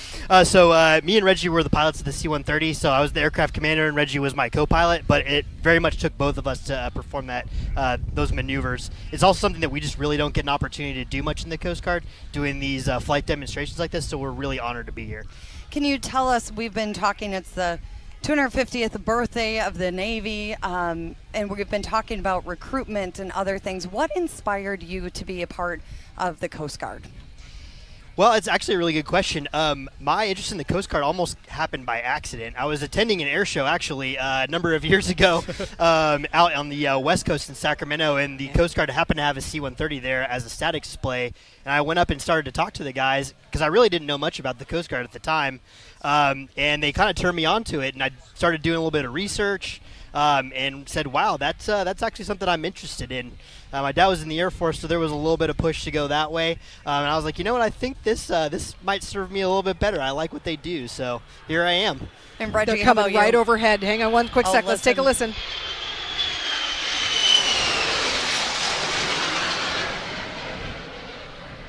We wouldn't have been able to hear you anyway, no, Reggie. absolutely. It's okay. It's What okay. inspired you to join? First, thank you guys for having us. Also, 100%. just like Zach said. But my father did. My dad was a Marine for 25 years. So I grew up in Southern California and was used to going down to San Diego, going to Miramar, and saw the Marine Corps C-130. So I kind of thought about going that way. Then kind of found out about the Coast Guard through the Coast Guard Air Station in San Diego. And that really inspired me. I've always wanted to fly. Always wanted to fly C-130s too, so I'm very fortunate and blessed to be here. And so then I applied to the academy, got in, played football there. So I had a great time there and just worked hard to get here. So it's kind of really what it was. And I think the mission set of search and rescue kind of really caught my heart a little bit. Just kind of going out there, helping people, those in need, and kind of giving back. So. Well, before we wrap things up with you guys, you'll be back out tomorrow. And I just want, if you missed it, if you're just joining our live stream, people are watching from all over the planet right now, truly. Do tune in tomorrow to see it. We've got some video pulled up for you right there. But it was really neat to see, Brittany walked us through a lot of the different facets of the airplane. And as you saw right there, the parachute deployment and actually delivering the payload and all of that. So just a spectacular demonstration today. Gentlemen, thank you for coming by the set. Thank you so much for having us. Steph, I have to say, I love their smiles right now as they're watching. They're like, that's us. Nailed it. Nailed it. I will say one thing, though. That is probably one of the first times that you had a C-130 and a 60 demo at the same time. So very saw cool. it here first. I love that. Thank you so much for sharing the demonstration and taking, again, even more time to come up here and get to see your action. We appreciate it. Enjoy, gentlemen. All right, let's take a look right now as we see these Hornets in the F-35s.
Ladies and gentlemen, approaching from the left, the Super Hornet half Cuban 8.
Longshot and Scooter McGavin now setting up for the flat pirouette. Will demonstrate the Super Hornet's unique ability to operate at slow speeds and high angles of attack.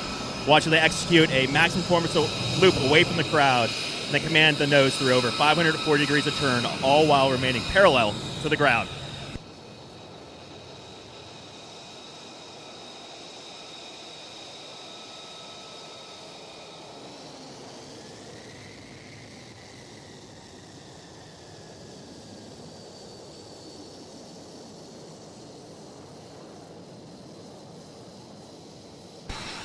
Longshot and Scooter McGavin are now setting up for the minimum radius turn to tail stand.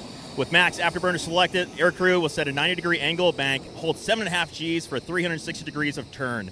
At the end of the minimum radius turn, aircrew will max form the aircraft into the vertical, followed by a negative 2G pushover to level flight. Ladies and gentlemen, from the left, the MRT to tail stand.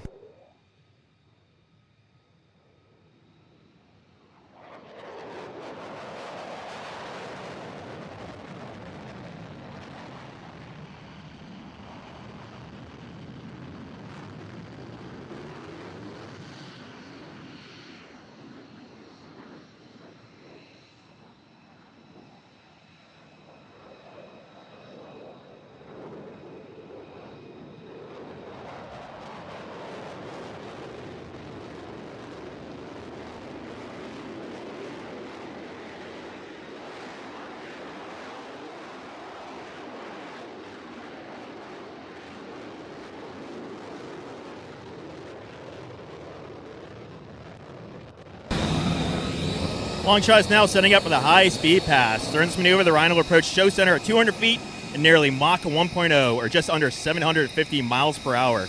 And maximum afterburner of the F-18's two F414 GE400 engines combined can produce over 41,000 pounds of thrust while burning 60,000 pounds of fuel per hour.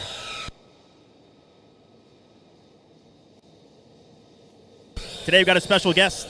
We got Longshot's dad up on the stand. We're going to see how fast Mike can go. How fast you going, Mike? At 0.95 Mach, 600 ground. Hey, Dad.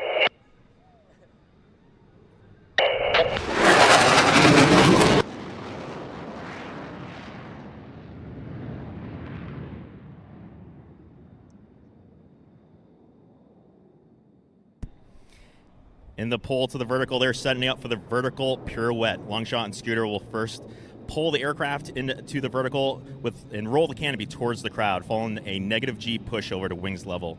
Aircrew will use the F-18's two digital flight control computers to rotate back to bullseye nose low, all while keeping the canopy pinned on the crowd.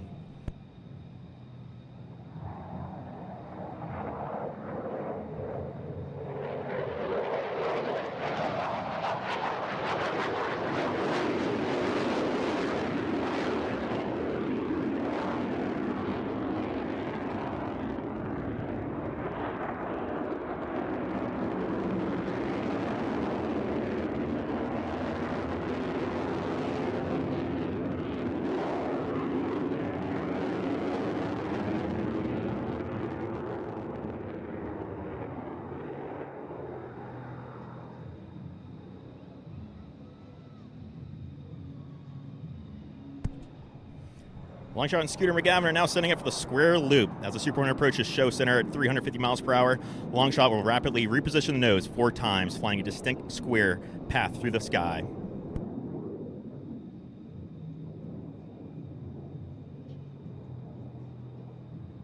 Ladies and gentlemen, from the left, the Super Hornet square loop.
As Longshot and Scooter push outbound, they're setting up for the inverted Whisper Pass. Approaching show center at 500 feet, they will reduce the throttles to idle, row the aircraft inverted.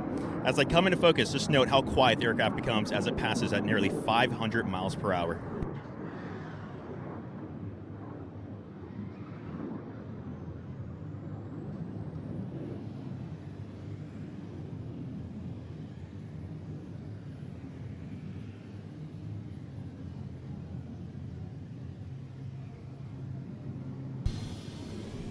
Ladies and gentlemen, from the right, the Super Hornet inverted Whisper Pass.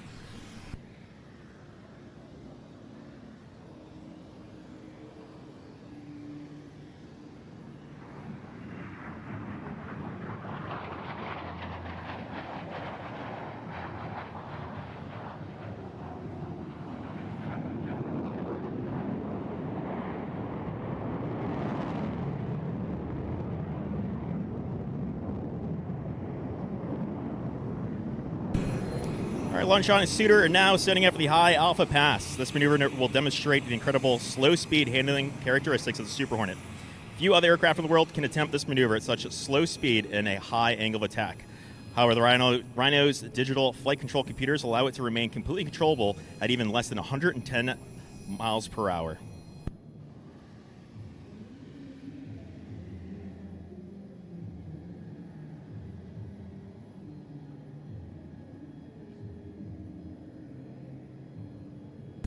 Ladies and gentlemen, from the left, the Super Hornet High Alpha Pass.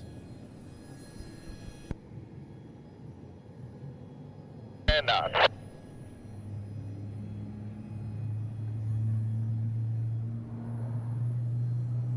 Alpha at 95 miles an hour. You could beat this thing in a Kia.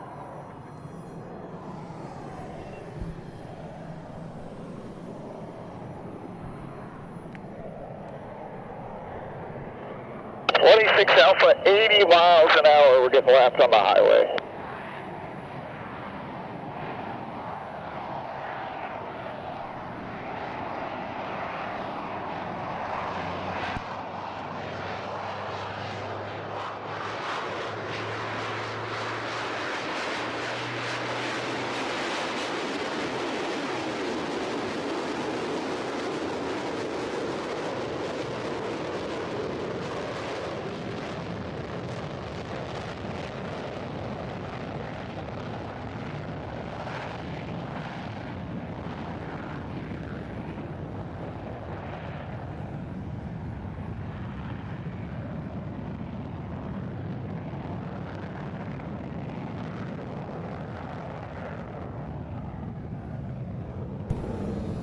In the recovery, Longshot and Scooter now setting up to perform a pitch rate demonstration maneuver to showcase the Super Hornet's excellent pitch authority.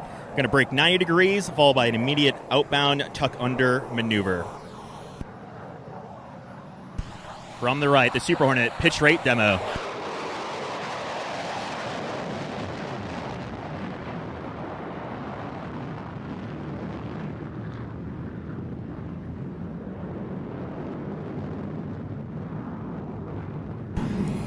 The job of the naval aviator is not complete until their aircraft is back aboard, it's flown home.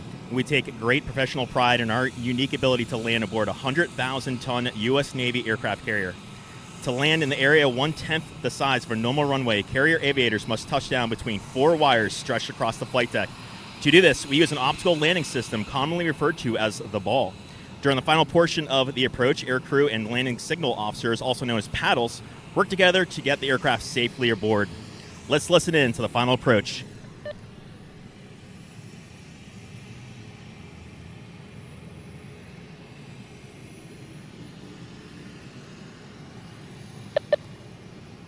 Tower paddles, radio check. Paddles, that's you loud and clear. Got you loud and clear, I'll back up. Gag paddles, working 25 over 15, private port.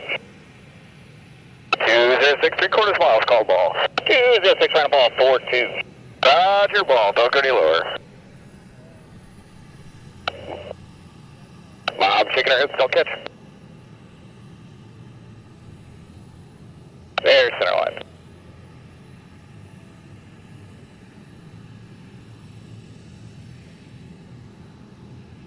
Full power. Easy with it, easy with it. Stop back on, Bolter, hooks get Bolter.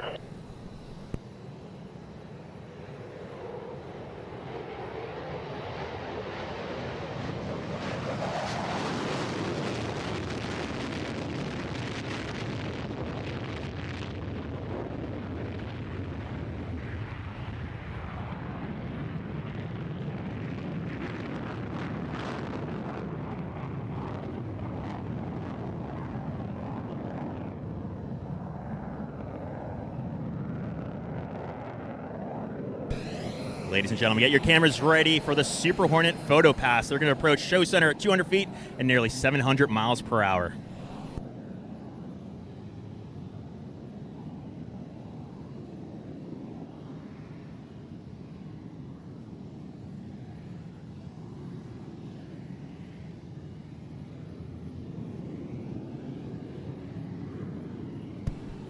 Ladies and gentlemen, from the right, the Super Hornet photo pass.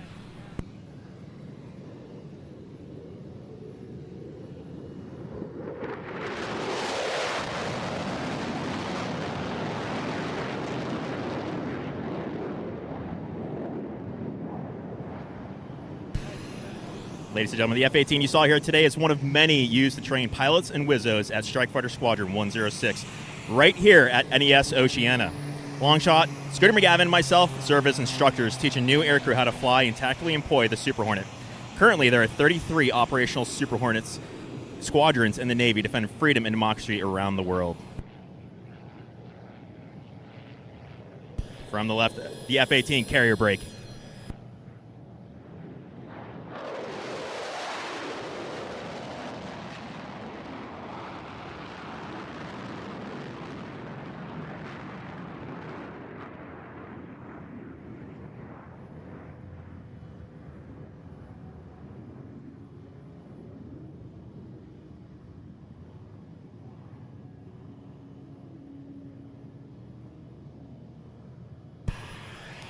It takes many talented and dedicated young men and women to maintain, fix, and fly these aircraft. Help us thank the entire Rhino demonstration maintenance team and our maintenance professionals here today at the show.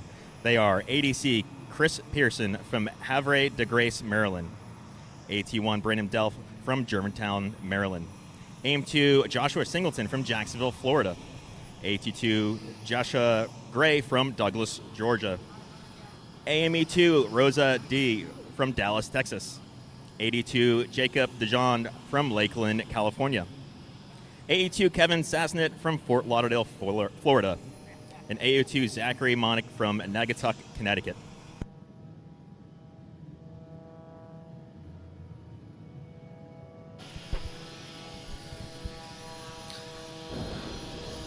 As we are in between acts right now watching the Super Hornet come back down. What a wonderful demo. Joined now by two of my dear friends, father-son duo. We told you all about them. Redline. We've got Ken Reeder and Austin Reeder. We just discussed what to do with our hands. We need to make it awkward and just like really weird for the duration of the interview. We're getting ready to watch Kevin Coleman. So very quickly, gentlemen, What's it like up there? We could see in cockpit as you guys were flying in, like in trails, smoke on. What's that like? It's just what a remarkable thing you two get to do. Go ahead, Dad. It is. It's so special being able to fly with him. And, I taught him how to fly and bring him all the way to this level, but he excels at it. So it's kind of cool. And I saw some of the footage a little bit. Yeah, here, it's right here. Ago. See you guys? Look at how the good mirror. you look. Yeah, it is so neat to do this. Yeah. So it's a choreographed, special, the way we handle everything. It's all timed, and we do this over and over and over. We're always trying to get that perfect show, Yep. Let me ask you real quick, and then we'll drop into Kevin Coleman's performance. What's the best part about flying air shows? Oh, the best part about flying air shows, honestly, it's spending time with the air show family and, seeing all the cool aircraft every day, flying with my dad as much as I get to fly with him. He goes home and critiques me, so that's even better. You can't get away from it. So, yeah. It's the next 6 days of critique. Well, it's an absolute blast to have you guys here. We're going to take our quick selfie. We do this live on the air. There we go. And for all of you watching from around the world, Redline Air Shows, friends, thank you guys for being a part of this. Thank you both. Let's go ahead and take you up to the sky right now for Kevin Coleman.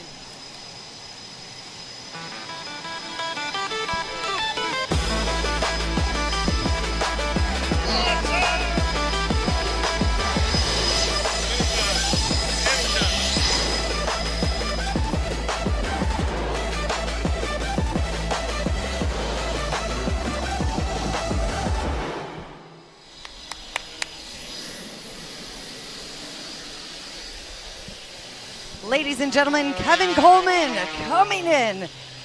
Kevin was the first American to compete in the Challenger class of the Red Bull Air Race, also a member of the U.S. Advanced Aerobatic Team, and officially became part of Red Bull Aviation Performance family around 2020 after years of development and apprenticeship. Joining us from Louisiana from an air show aviation family. Taking it to the skies, Red Bull.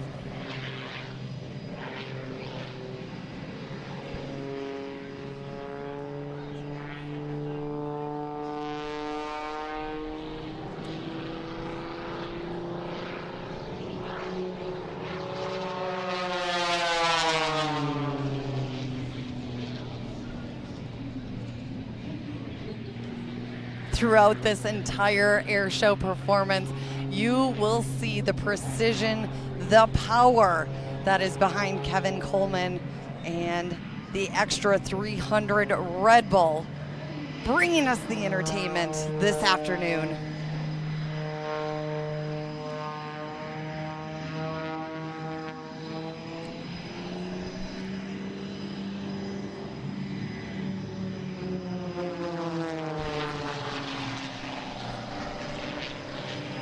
You can see there as he just pulls straight up.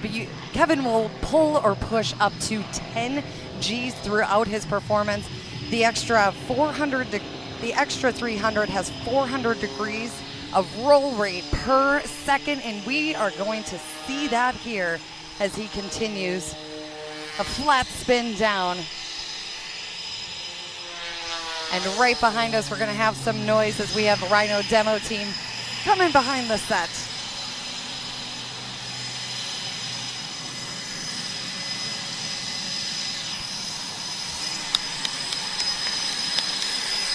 Texicam! Hi guys, yeah! Oh, we're giving us a wave. Outstanding! Ta-da! Oh.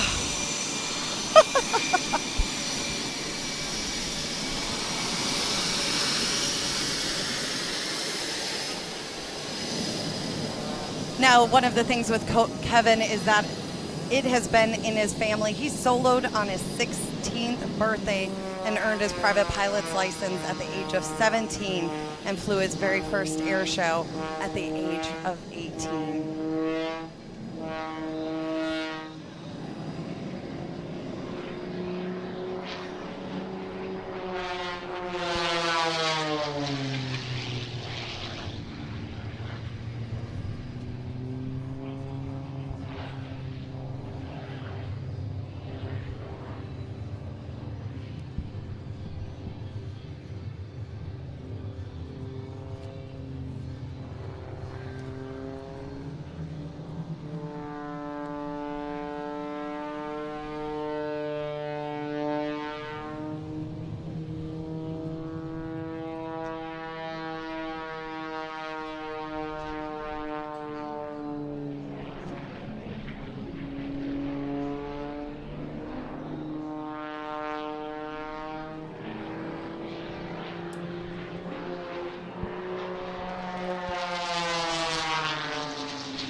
the side-by-side view, you can see what Kevin is experiencing right now as he tumbles the extra, coming straight back down, building up more of that energy in the extra 300. All the way down, rolling upside down, and a push. Oh, makes my stomach hurt just watching him fly. But look at, just concentrating, working, doing his thing.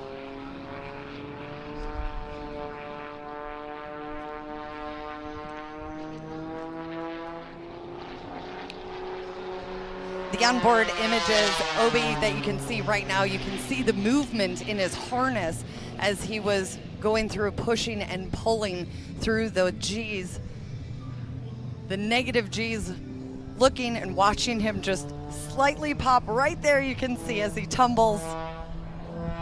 Usually halfway through the air show performance, they will actually take a little bit of a breather and you will see them tighten up their harnesses because of the amount of maneuvers they are doing and the negative and positive G's they are feeling. Oh, Kevin tearing it up for us.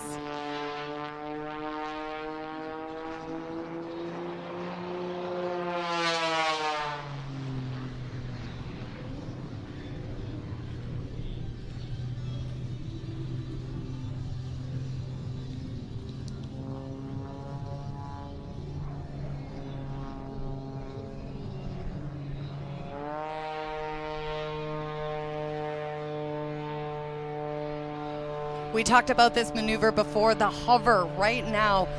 You can see the concentration. It takes a lot of work to maintain that hover. Right now pushing over the top to build up the energy.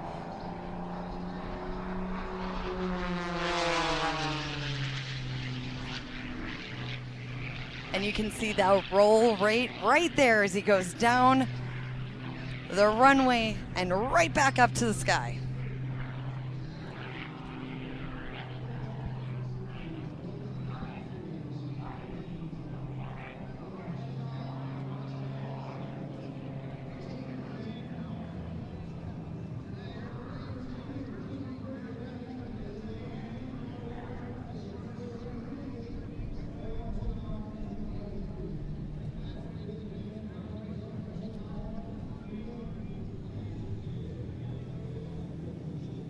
And that will be the conclusion, lining up right now. Kevin Coleman, Red Bull. Again, aviation has been in his family. He has been doing it since, I don't know, before he was even born, I swear. It was in utero. Exactly.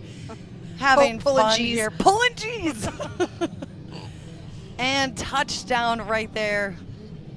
Take some deep breaths there, Kevin. Welcome back to the ground here at NAS Oceania 2025. Steph, this has been such a fun day. Now, we've been talking to all of you about juggling the interviews, and one of the things that I want to emphasize is the performers want to say hello to all of you. They have really worked hard, not only to visit with the crowd here, all of our veterans, our kids, the families, but they literally are making time to come over here just because they want to say hi to all of us here on Live Airshow TV. And speaking of saying hi, Kevin Coleman will be cleared by the Air Boss to make a taxi behind us for taxi cam. We'll see what United States Air Force, the commander of Air Combat Command, General Adrian Spain, and all the men and women of Air Combat Command, we welcome you to today's F-22 demonstration.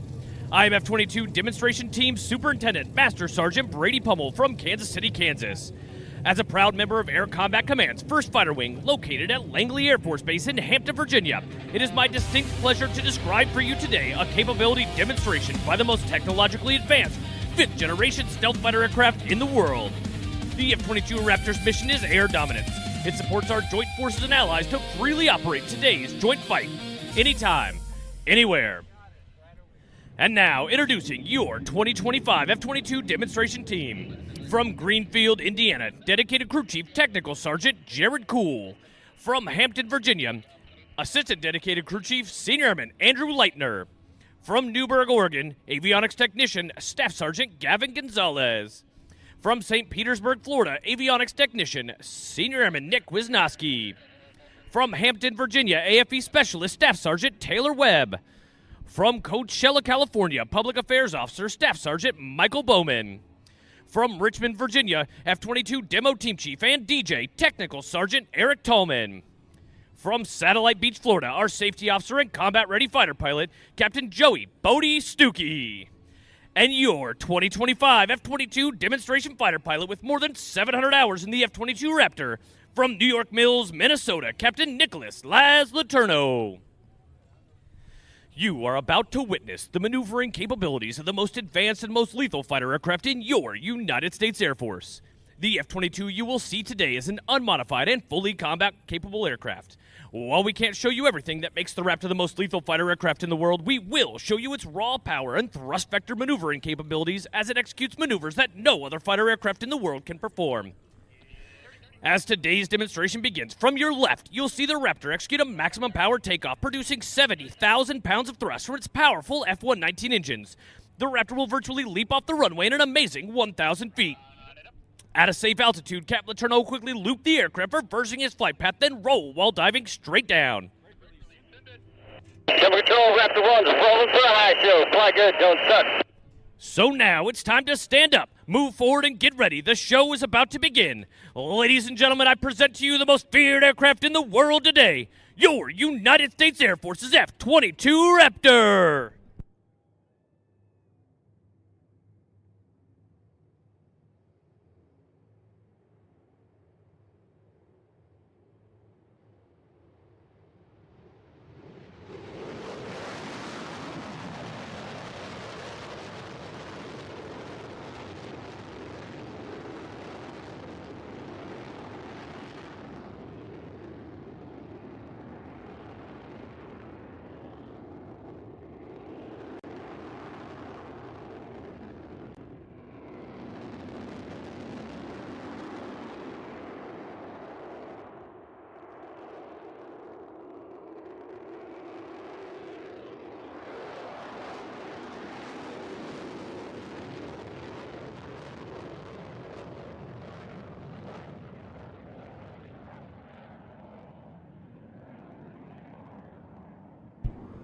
The Raptor's advanced flight controls combined with its powerful engines allow the F-22 to pull more than 9 times the force of gravity.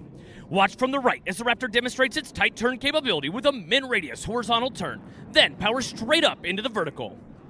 Then watch as Captain Laterno changes his direction with the amazing J-turn reposition.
The firepower of the Raptor comes in any combination of 8 missiles and up to 8 precision satellite-guided bombs. The F-22 is the first supersonic, multi-role, and highly agile stealth fighter in the world with a fully internal combat weapons load. Ready your cameras as the Raptor banks it from the left and cycles its weapons bay doors.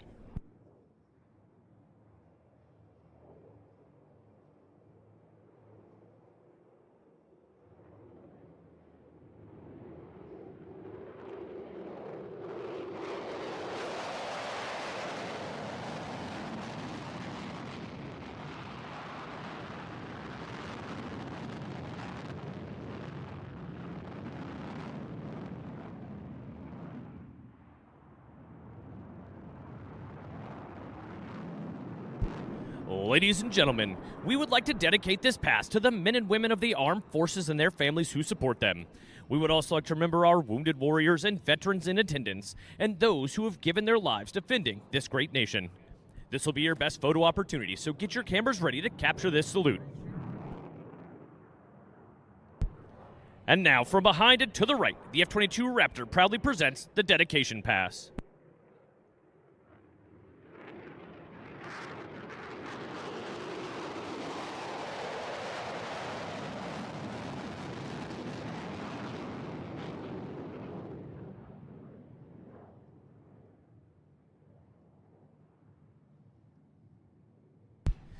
The F-22 possesses the ability to point its nose at will, even at extremely low airspeeds and high angles of attack. Watch closely as the aircraft pulls into the vertical and executes a 360-degree aileron roll. At altitude, the jet will flip backwards and level off, execute an immediate 360-degree flat turn, then reverse the turn in the opposite direction, all in under 3,500 feet of altitude and under complete control.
The Raptor will now quickly reposition and show you what the advanced flight controls and engines can do. As it executes the power loop, you'll see why the aircraft is unmatched in a vertical fight as it carves through a loop and doubles its altitude at the end. At the top of the loop, you'll see the Raptor rotate around one spot in the sky, utilizing the vector thrust of two powerful F-119 engines, which literally flip the aircraft through the vertical and back to level flight. Following the power loop, you'll see the Raptor perform the loaded roll.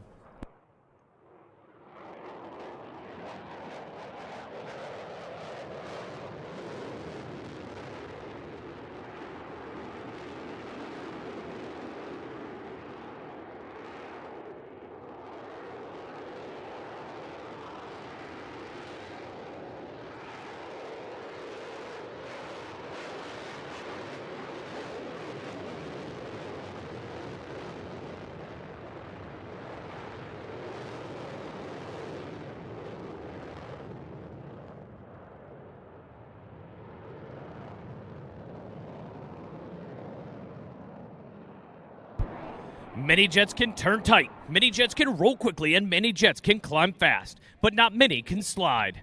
Watch now from behind as the Raptor flies over, pulls straight up into the vertical, and brings its throttles to near idle. Then under complete control, the Raptor will actually slide backwards.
The Raptor's slow speed handling characteristics are phenomenal. Watch now as Captain Letourneau repositions the aircraft to crowd right, reducing the power, slowing the Raptor down to less than 90 knots, and load up on high angle of attack.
The F-22 possesses the capability to reach speeds and altitudes that make it virtually untouchable, even without using its afterburners. Accelerating from 90 knots to over 600, Captain Letourneau will now roll inverted in preparation for the split-S reposition and high-speed pass, showcasing just a fraction of the aircraft's super cruise and full-speed capability. Ladies and gentlemen, prepare for Freedom's Thunder on the high-speed pass.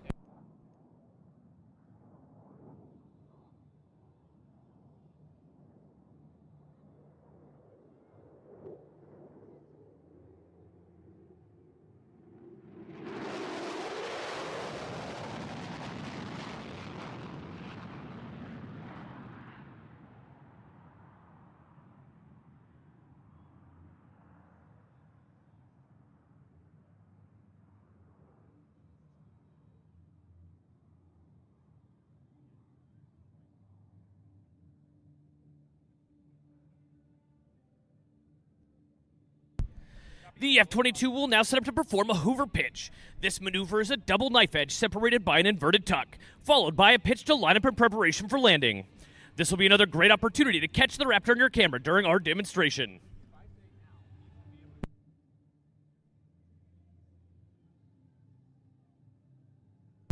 Ladies and gentlemen, named after the late legendary Bob Hoover, the Raptor's Hoover pitch.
Ladies and gentlemen, this concludes today's demonstration. We hope you enjoyed this brief display of only a fraction of the F-22's full combat capability. On behalf of the United States Air Force, the Commander of Air Combat Command, General Adrian Spain, and all the men and women of Air Combat Command, thank you for your attendance, thank you for your patriotism, and thank you for your support. Raptors out.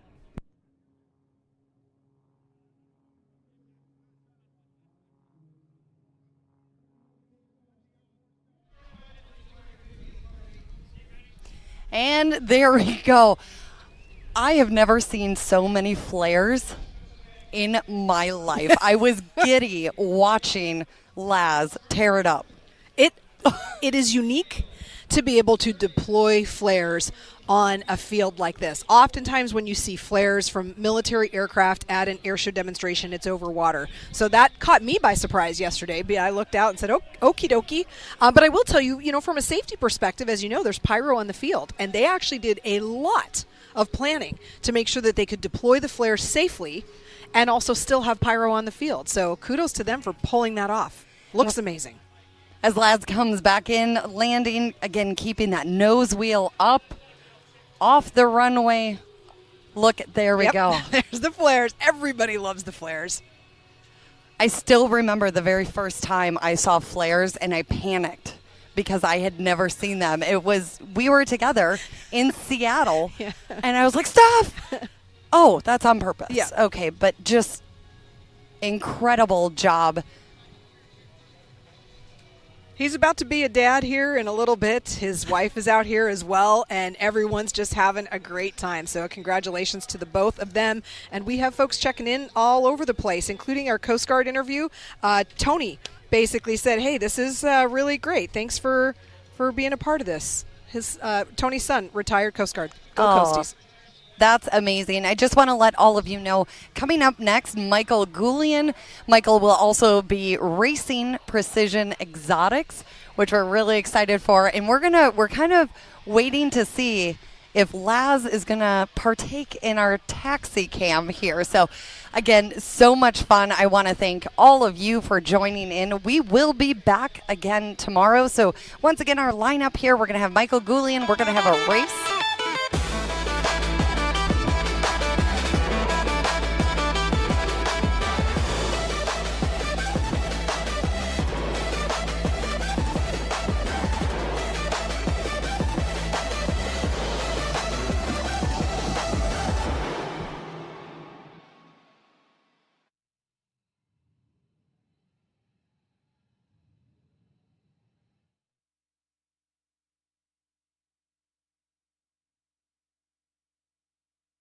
Ladies and gentlemen, may I have your attention, please? The man circling high overhead is a former U.S. national aerobatic champion, Red Bull Air Racer, and is one of the world's few aerobatic superstars. He's dedicated almost his entire life to extreme flying. Pentagon Federal Credit Union presents to you from Boston, Massachusetts, Michael Goulian.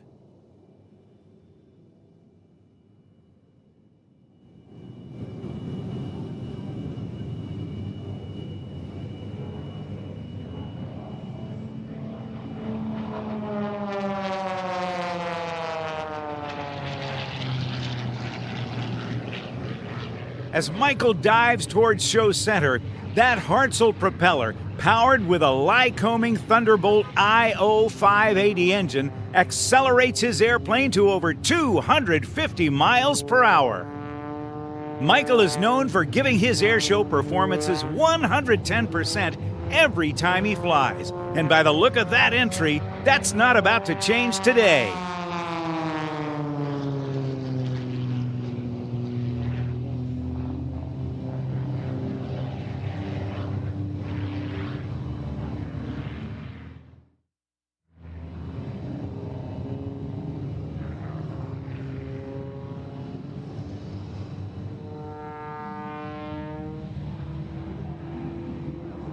Oh yeah, Mikey G, get after it!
Ladies and gentlemen, it just doesn't get any better than this.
Ladies and gentlemen, what do you think of Michael Goulian so far? PenFed Credit Union is a proud sponsor of Goulian Aerosports at air shows across North America. Since 1935, PenFed has provided some of the nation's best rates for loans, checking, and savings for our military communities and families. Now, everyone is eligible for great rates at PenFed. The sky's the limit in achieving your financial goals. Michael and PenFed want to thank you, the fans and participants of this incredible event we're honored to take part and support. All right, folks, looks like Michael's ready for the second half of the show. Okay, Mikey G, let's get it on!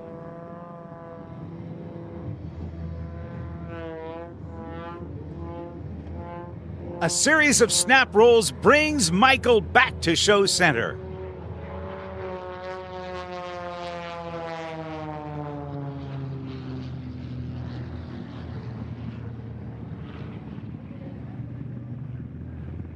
He sets up for the next maneuver. A long pull back around. Ready, hit it!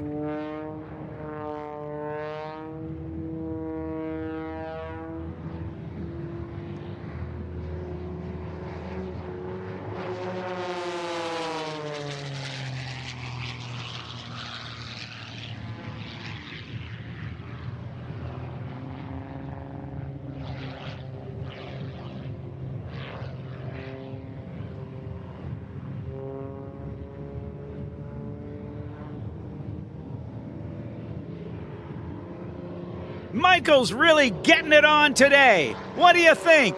Let's make some noise!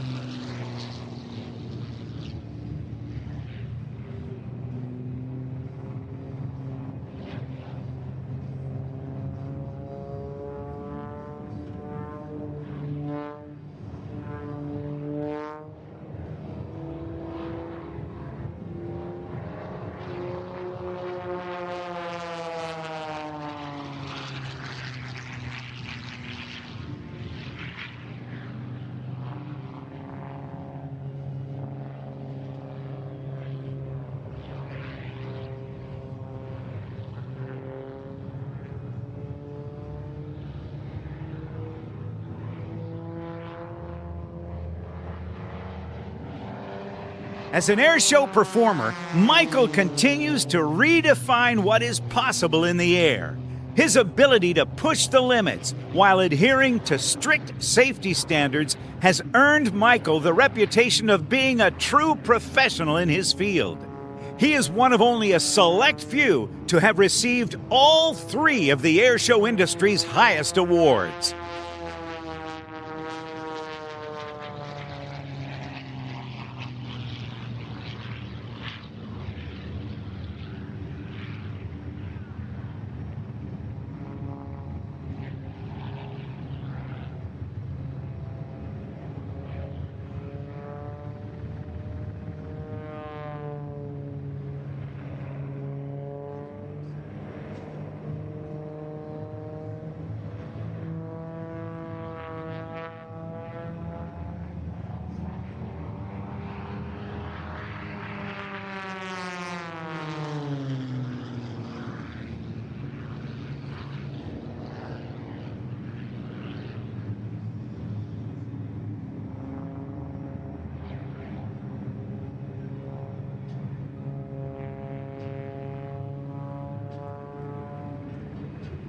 Airshow fans, it has been my privilege to present to you Michael Goulian.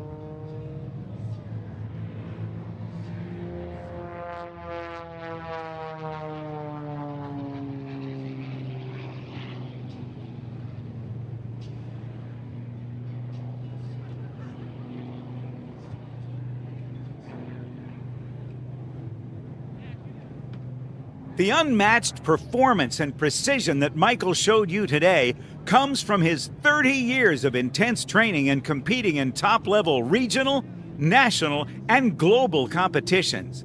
In fact, Michael has flown on 3 U.S. World Aerobatic teams and is a past U.S. National Aerobatic Champion.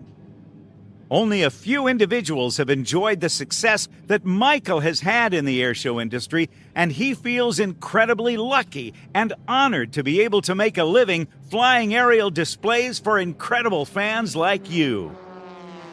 Our team is only able to perform at the highest levels of the industry by partnering with very special companies. Wheelan Aerospace Technologies and Penn Fed Credit Union support Goulian Aerosports as co-primary partners. These 2 amazing companies allow Michael and his team to perform at an extensive schedule of air shows from coast to coast each summer. To keep his extra 330 SC running at its peak performance, Michael relies on champion engine components, Lycoming engines, Hartzell propellers, and Bose aviation headsets. Michael also flies from show to show in a Cirrus SR-22, the amazing general aviation plane with a parachute. The Cirrus life allows Michael to be reunited with his family most Sunday evenings following a grueling airshow weekend.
And here we go. The race is on. That's Eric Nelson with Precision Exotics in the Lamborghini. Oh, Mikey right by. I love the colors. Oh, and look at that. So I give him a Drops buzz away right there. Again, Precision Exotics. Eric Nelson, enlisted Marines, has served 15 years, and that is what it's all about, is military mixed with aviation and exotic cars. And what a race that was. It's always so great. There he is, just zipping around. He came up on set, and I thought he was going to tap me with the car. He loves the taxi cam. He does love the taxi cam, and I hope that when he's done with this, he comes by us as we get ready to interview our next guest. So this is going to be fun. I can't wait for you to see this. We're joined now by retired Rear Admiral Robert Bianchi, the CEO of NEXCOM, and it's so nice to see you again on the set. It is wonderful to be here, and what a fantastic, beautiful day celebrating our Navy's 250th birthday. Now look at this right here. Let's see. That's for us. You know, I used What do to you think? Just for you. get in trouble for doing stuff like that, right? Right in front of the Blues Yeah. to boot, right? The only good thing is his car is Carolina blue, and I'm a Chapel Hill graduate, so I'm liking that. So therefore, also it smells all good. horrible. Oh, man. I think he left all of his tires Yeah, right there. I think he did. marks. Did he really? Oh, good. That was Solid. awesome. So, awesome. But this just goes to show you how exciting something like this is, right? To open up a military base, given your military history, 30 years of active duty experience, and now in the role you are. What does it mean to open the doors and say, welcome, people, come and see what we do? Yeah, it's so much fun for our team. You know, this is our 4th year of being one of the anchor sponsors here. Every year we step it up. I'm so proud of our team. You look around and you see NEXCOM everywhere because this is what we do, right? We take care of sailors and their families. And, you know, as a military officer, okay, I think there's a little competition going on here, yeah. But, you know, as a military officer, I was a supply officer, so we took care of the crew, right, with their parts, with their pay and food. And it's kind of the same thing we do at NEXCOM. We're there for the families, whether they're stationed here, whether they're in Djibouti, anywhere around the world. And this is a way to kind of manifest that and sort of give back to all of our patrons as we do this. We appreciate that anchor support. Now, you have something special. We have the air show, but there's something called the hangar. Yes. Can you just describe it's what right that over means? there, Okay. and it's Hangar 23. And if you are a teen or a younger kid, you are going to, well, even some of the older ones too, you are going to be in heaven. We have every major video game there. We've got Nintendo, PlayStation, Intel, all of these guys. We had a person building a computer today with Miss Virginia and the She skipper. was great. She came on the set. You know, Yes. she flew with the Blues. Yes, well, you know, little tidbit, my wife, who is an educator here in the school, Virginia Beach schools, taught her in 1st grade. Oh, you're kidding. And they just made the connection today when we met each other. The so, magic of air shows. Yes, and her mom said, "You taught my child to read." And that was pretty neat. You know, we talk about, speaking of children and the influence when we had all the kids out here on the base on Friday and just watching the families today, someone out there in that audience is going to see what happens and goes, that could be me. Absolutely. Isn't and this that's what it's all about? And the STEM event is so, I was watching those kids, they're locked in. I mean, they are locked in and learning, and it's just a wonderful way to bring in all the school kids and inspire them, right? And we're happy to help be a part of that. We really, really are. What a pleasure to have you on the set with us. Quick question. Yeah. What does this mean for you? What is your takeaway? It's been 4 years. Yeah. We get to see you on Yeah, I the know. set I every know. year. But Well, tell me that moment for it's, you. I mean, it's extra special this year because of all the 250th Yes. stuff that's going on. And by the way, I'm going off script here, but the Navy's birthday is October 13th, and these are lapel pins that we've been giving out to you. celebrate. Thank And you can you. wear that with pride. But, you know, for me personally, it's wonderful to see our team come together, open this up. We've got all kinds of local vendors here, right? We have 66 vendors, Coastal Edge, Oni Tony, people who recognize these vendors, and it gives them veteran-owned. It gives them a chance to come out, share with the community, and show how important the military is in the fabric of our society. It really is. And to be a part of this and to see you guys again, the A-Team, they always bring the A-Team here. I love it when a plan comes together. And That was an we old love reference it. to We the love show. it. But thank you for being a part of this with us as well, Thanks. because it's a team effort. I agree, and I tell you what, as we get ready to turn it over to the Blue Angels, you ready to go see I am some of those ready to blue see and it gold happen. jets behind us and Fat Albert? Heck yeah. All right, we're going to take a So- selfie, and then we're All going to right, get ready we are to... going to do it. This is so... Excellent.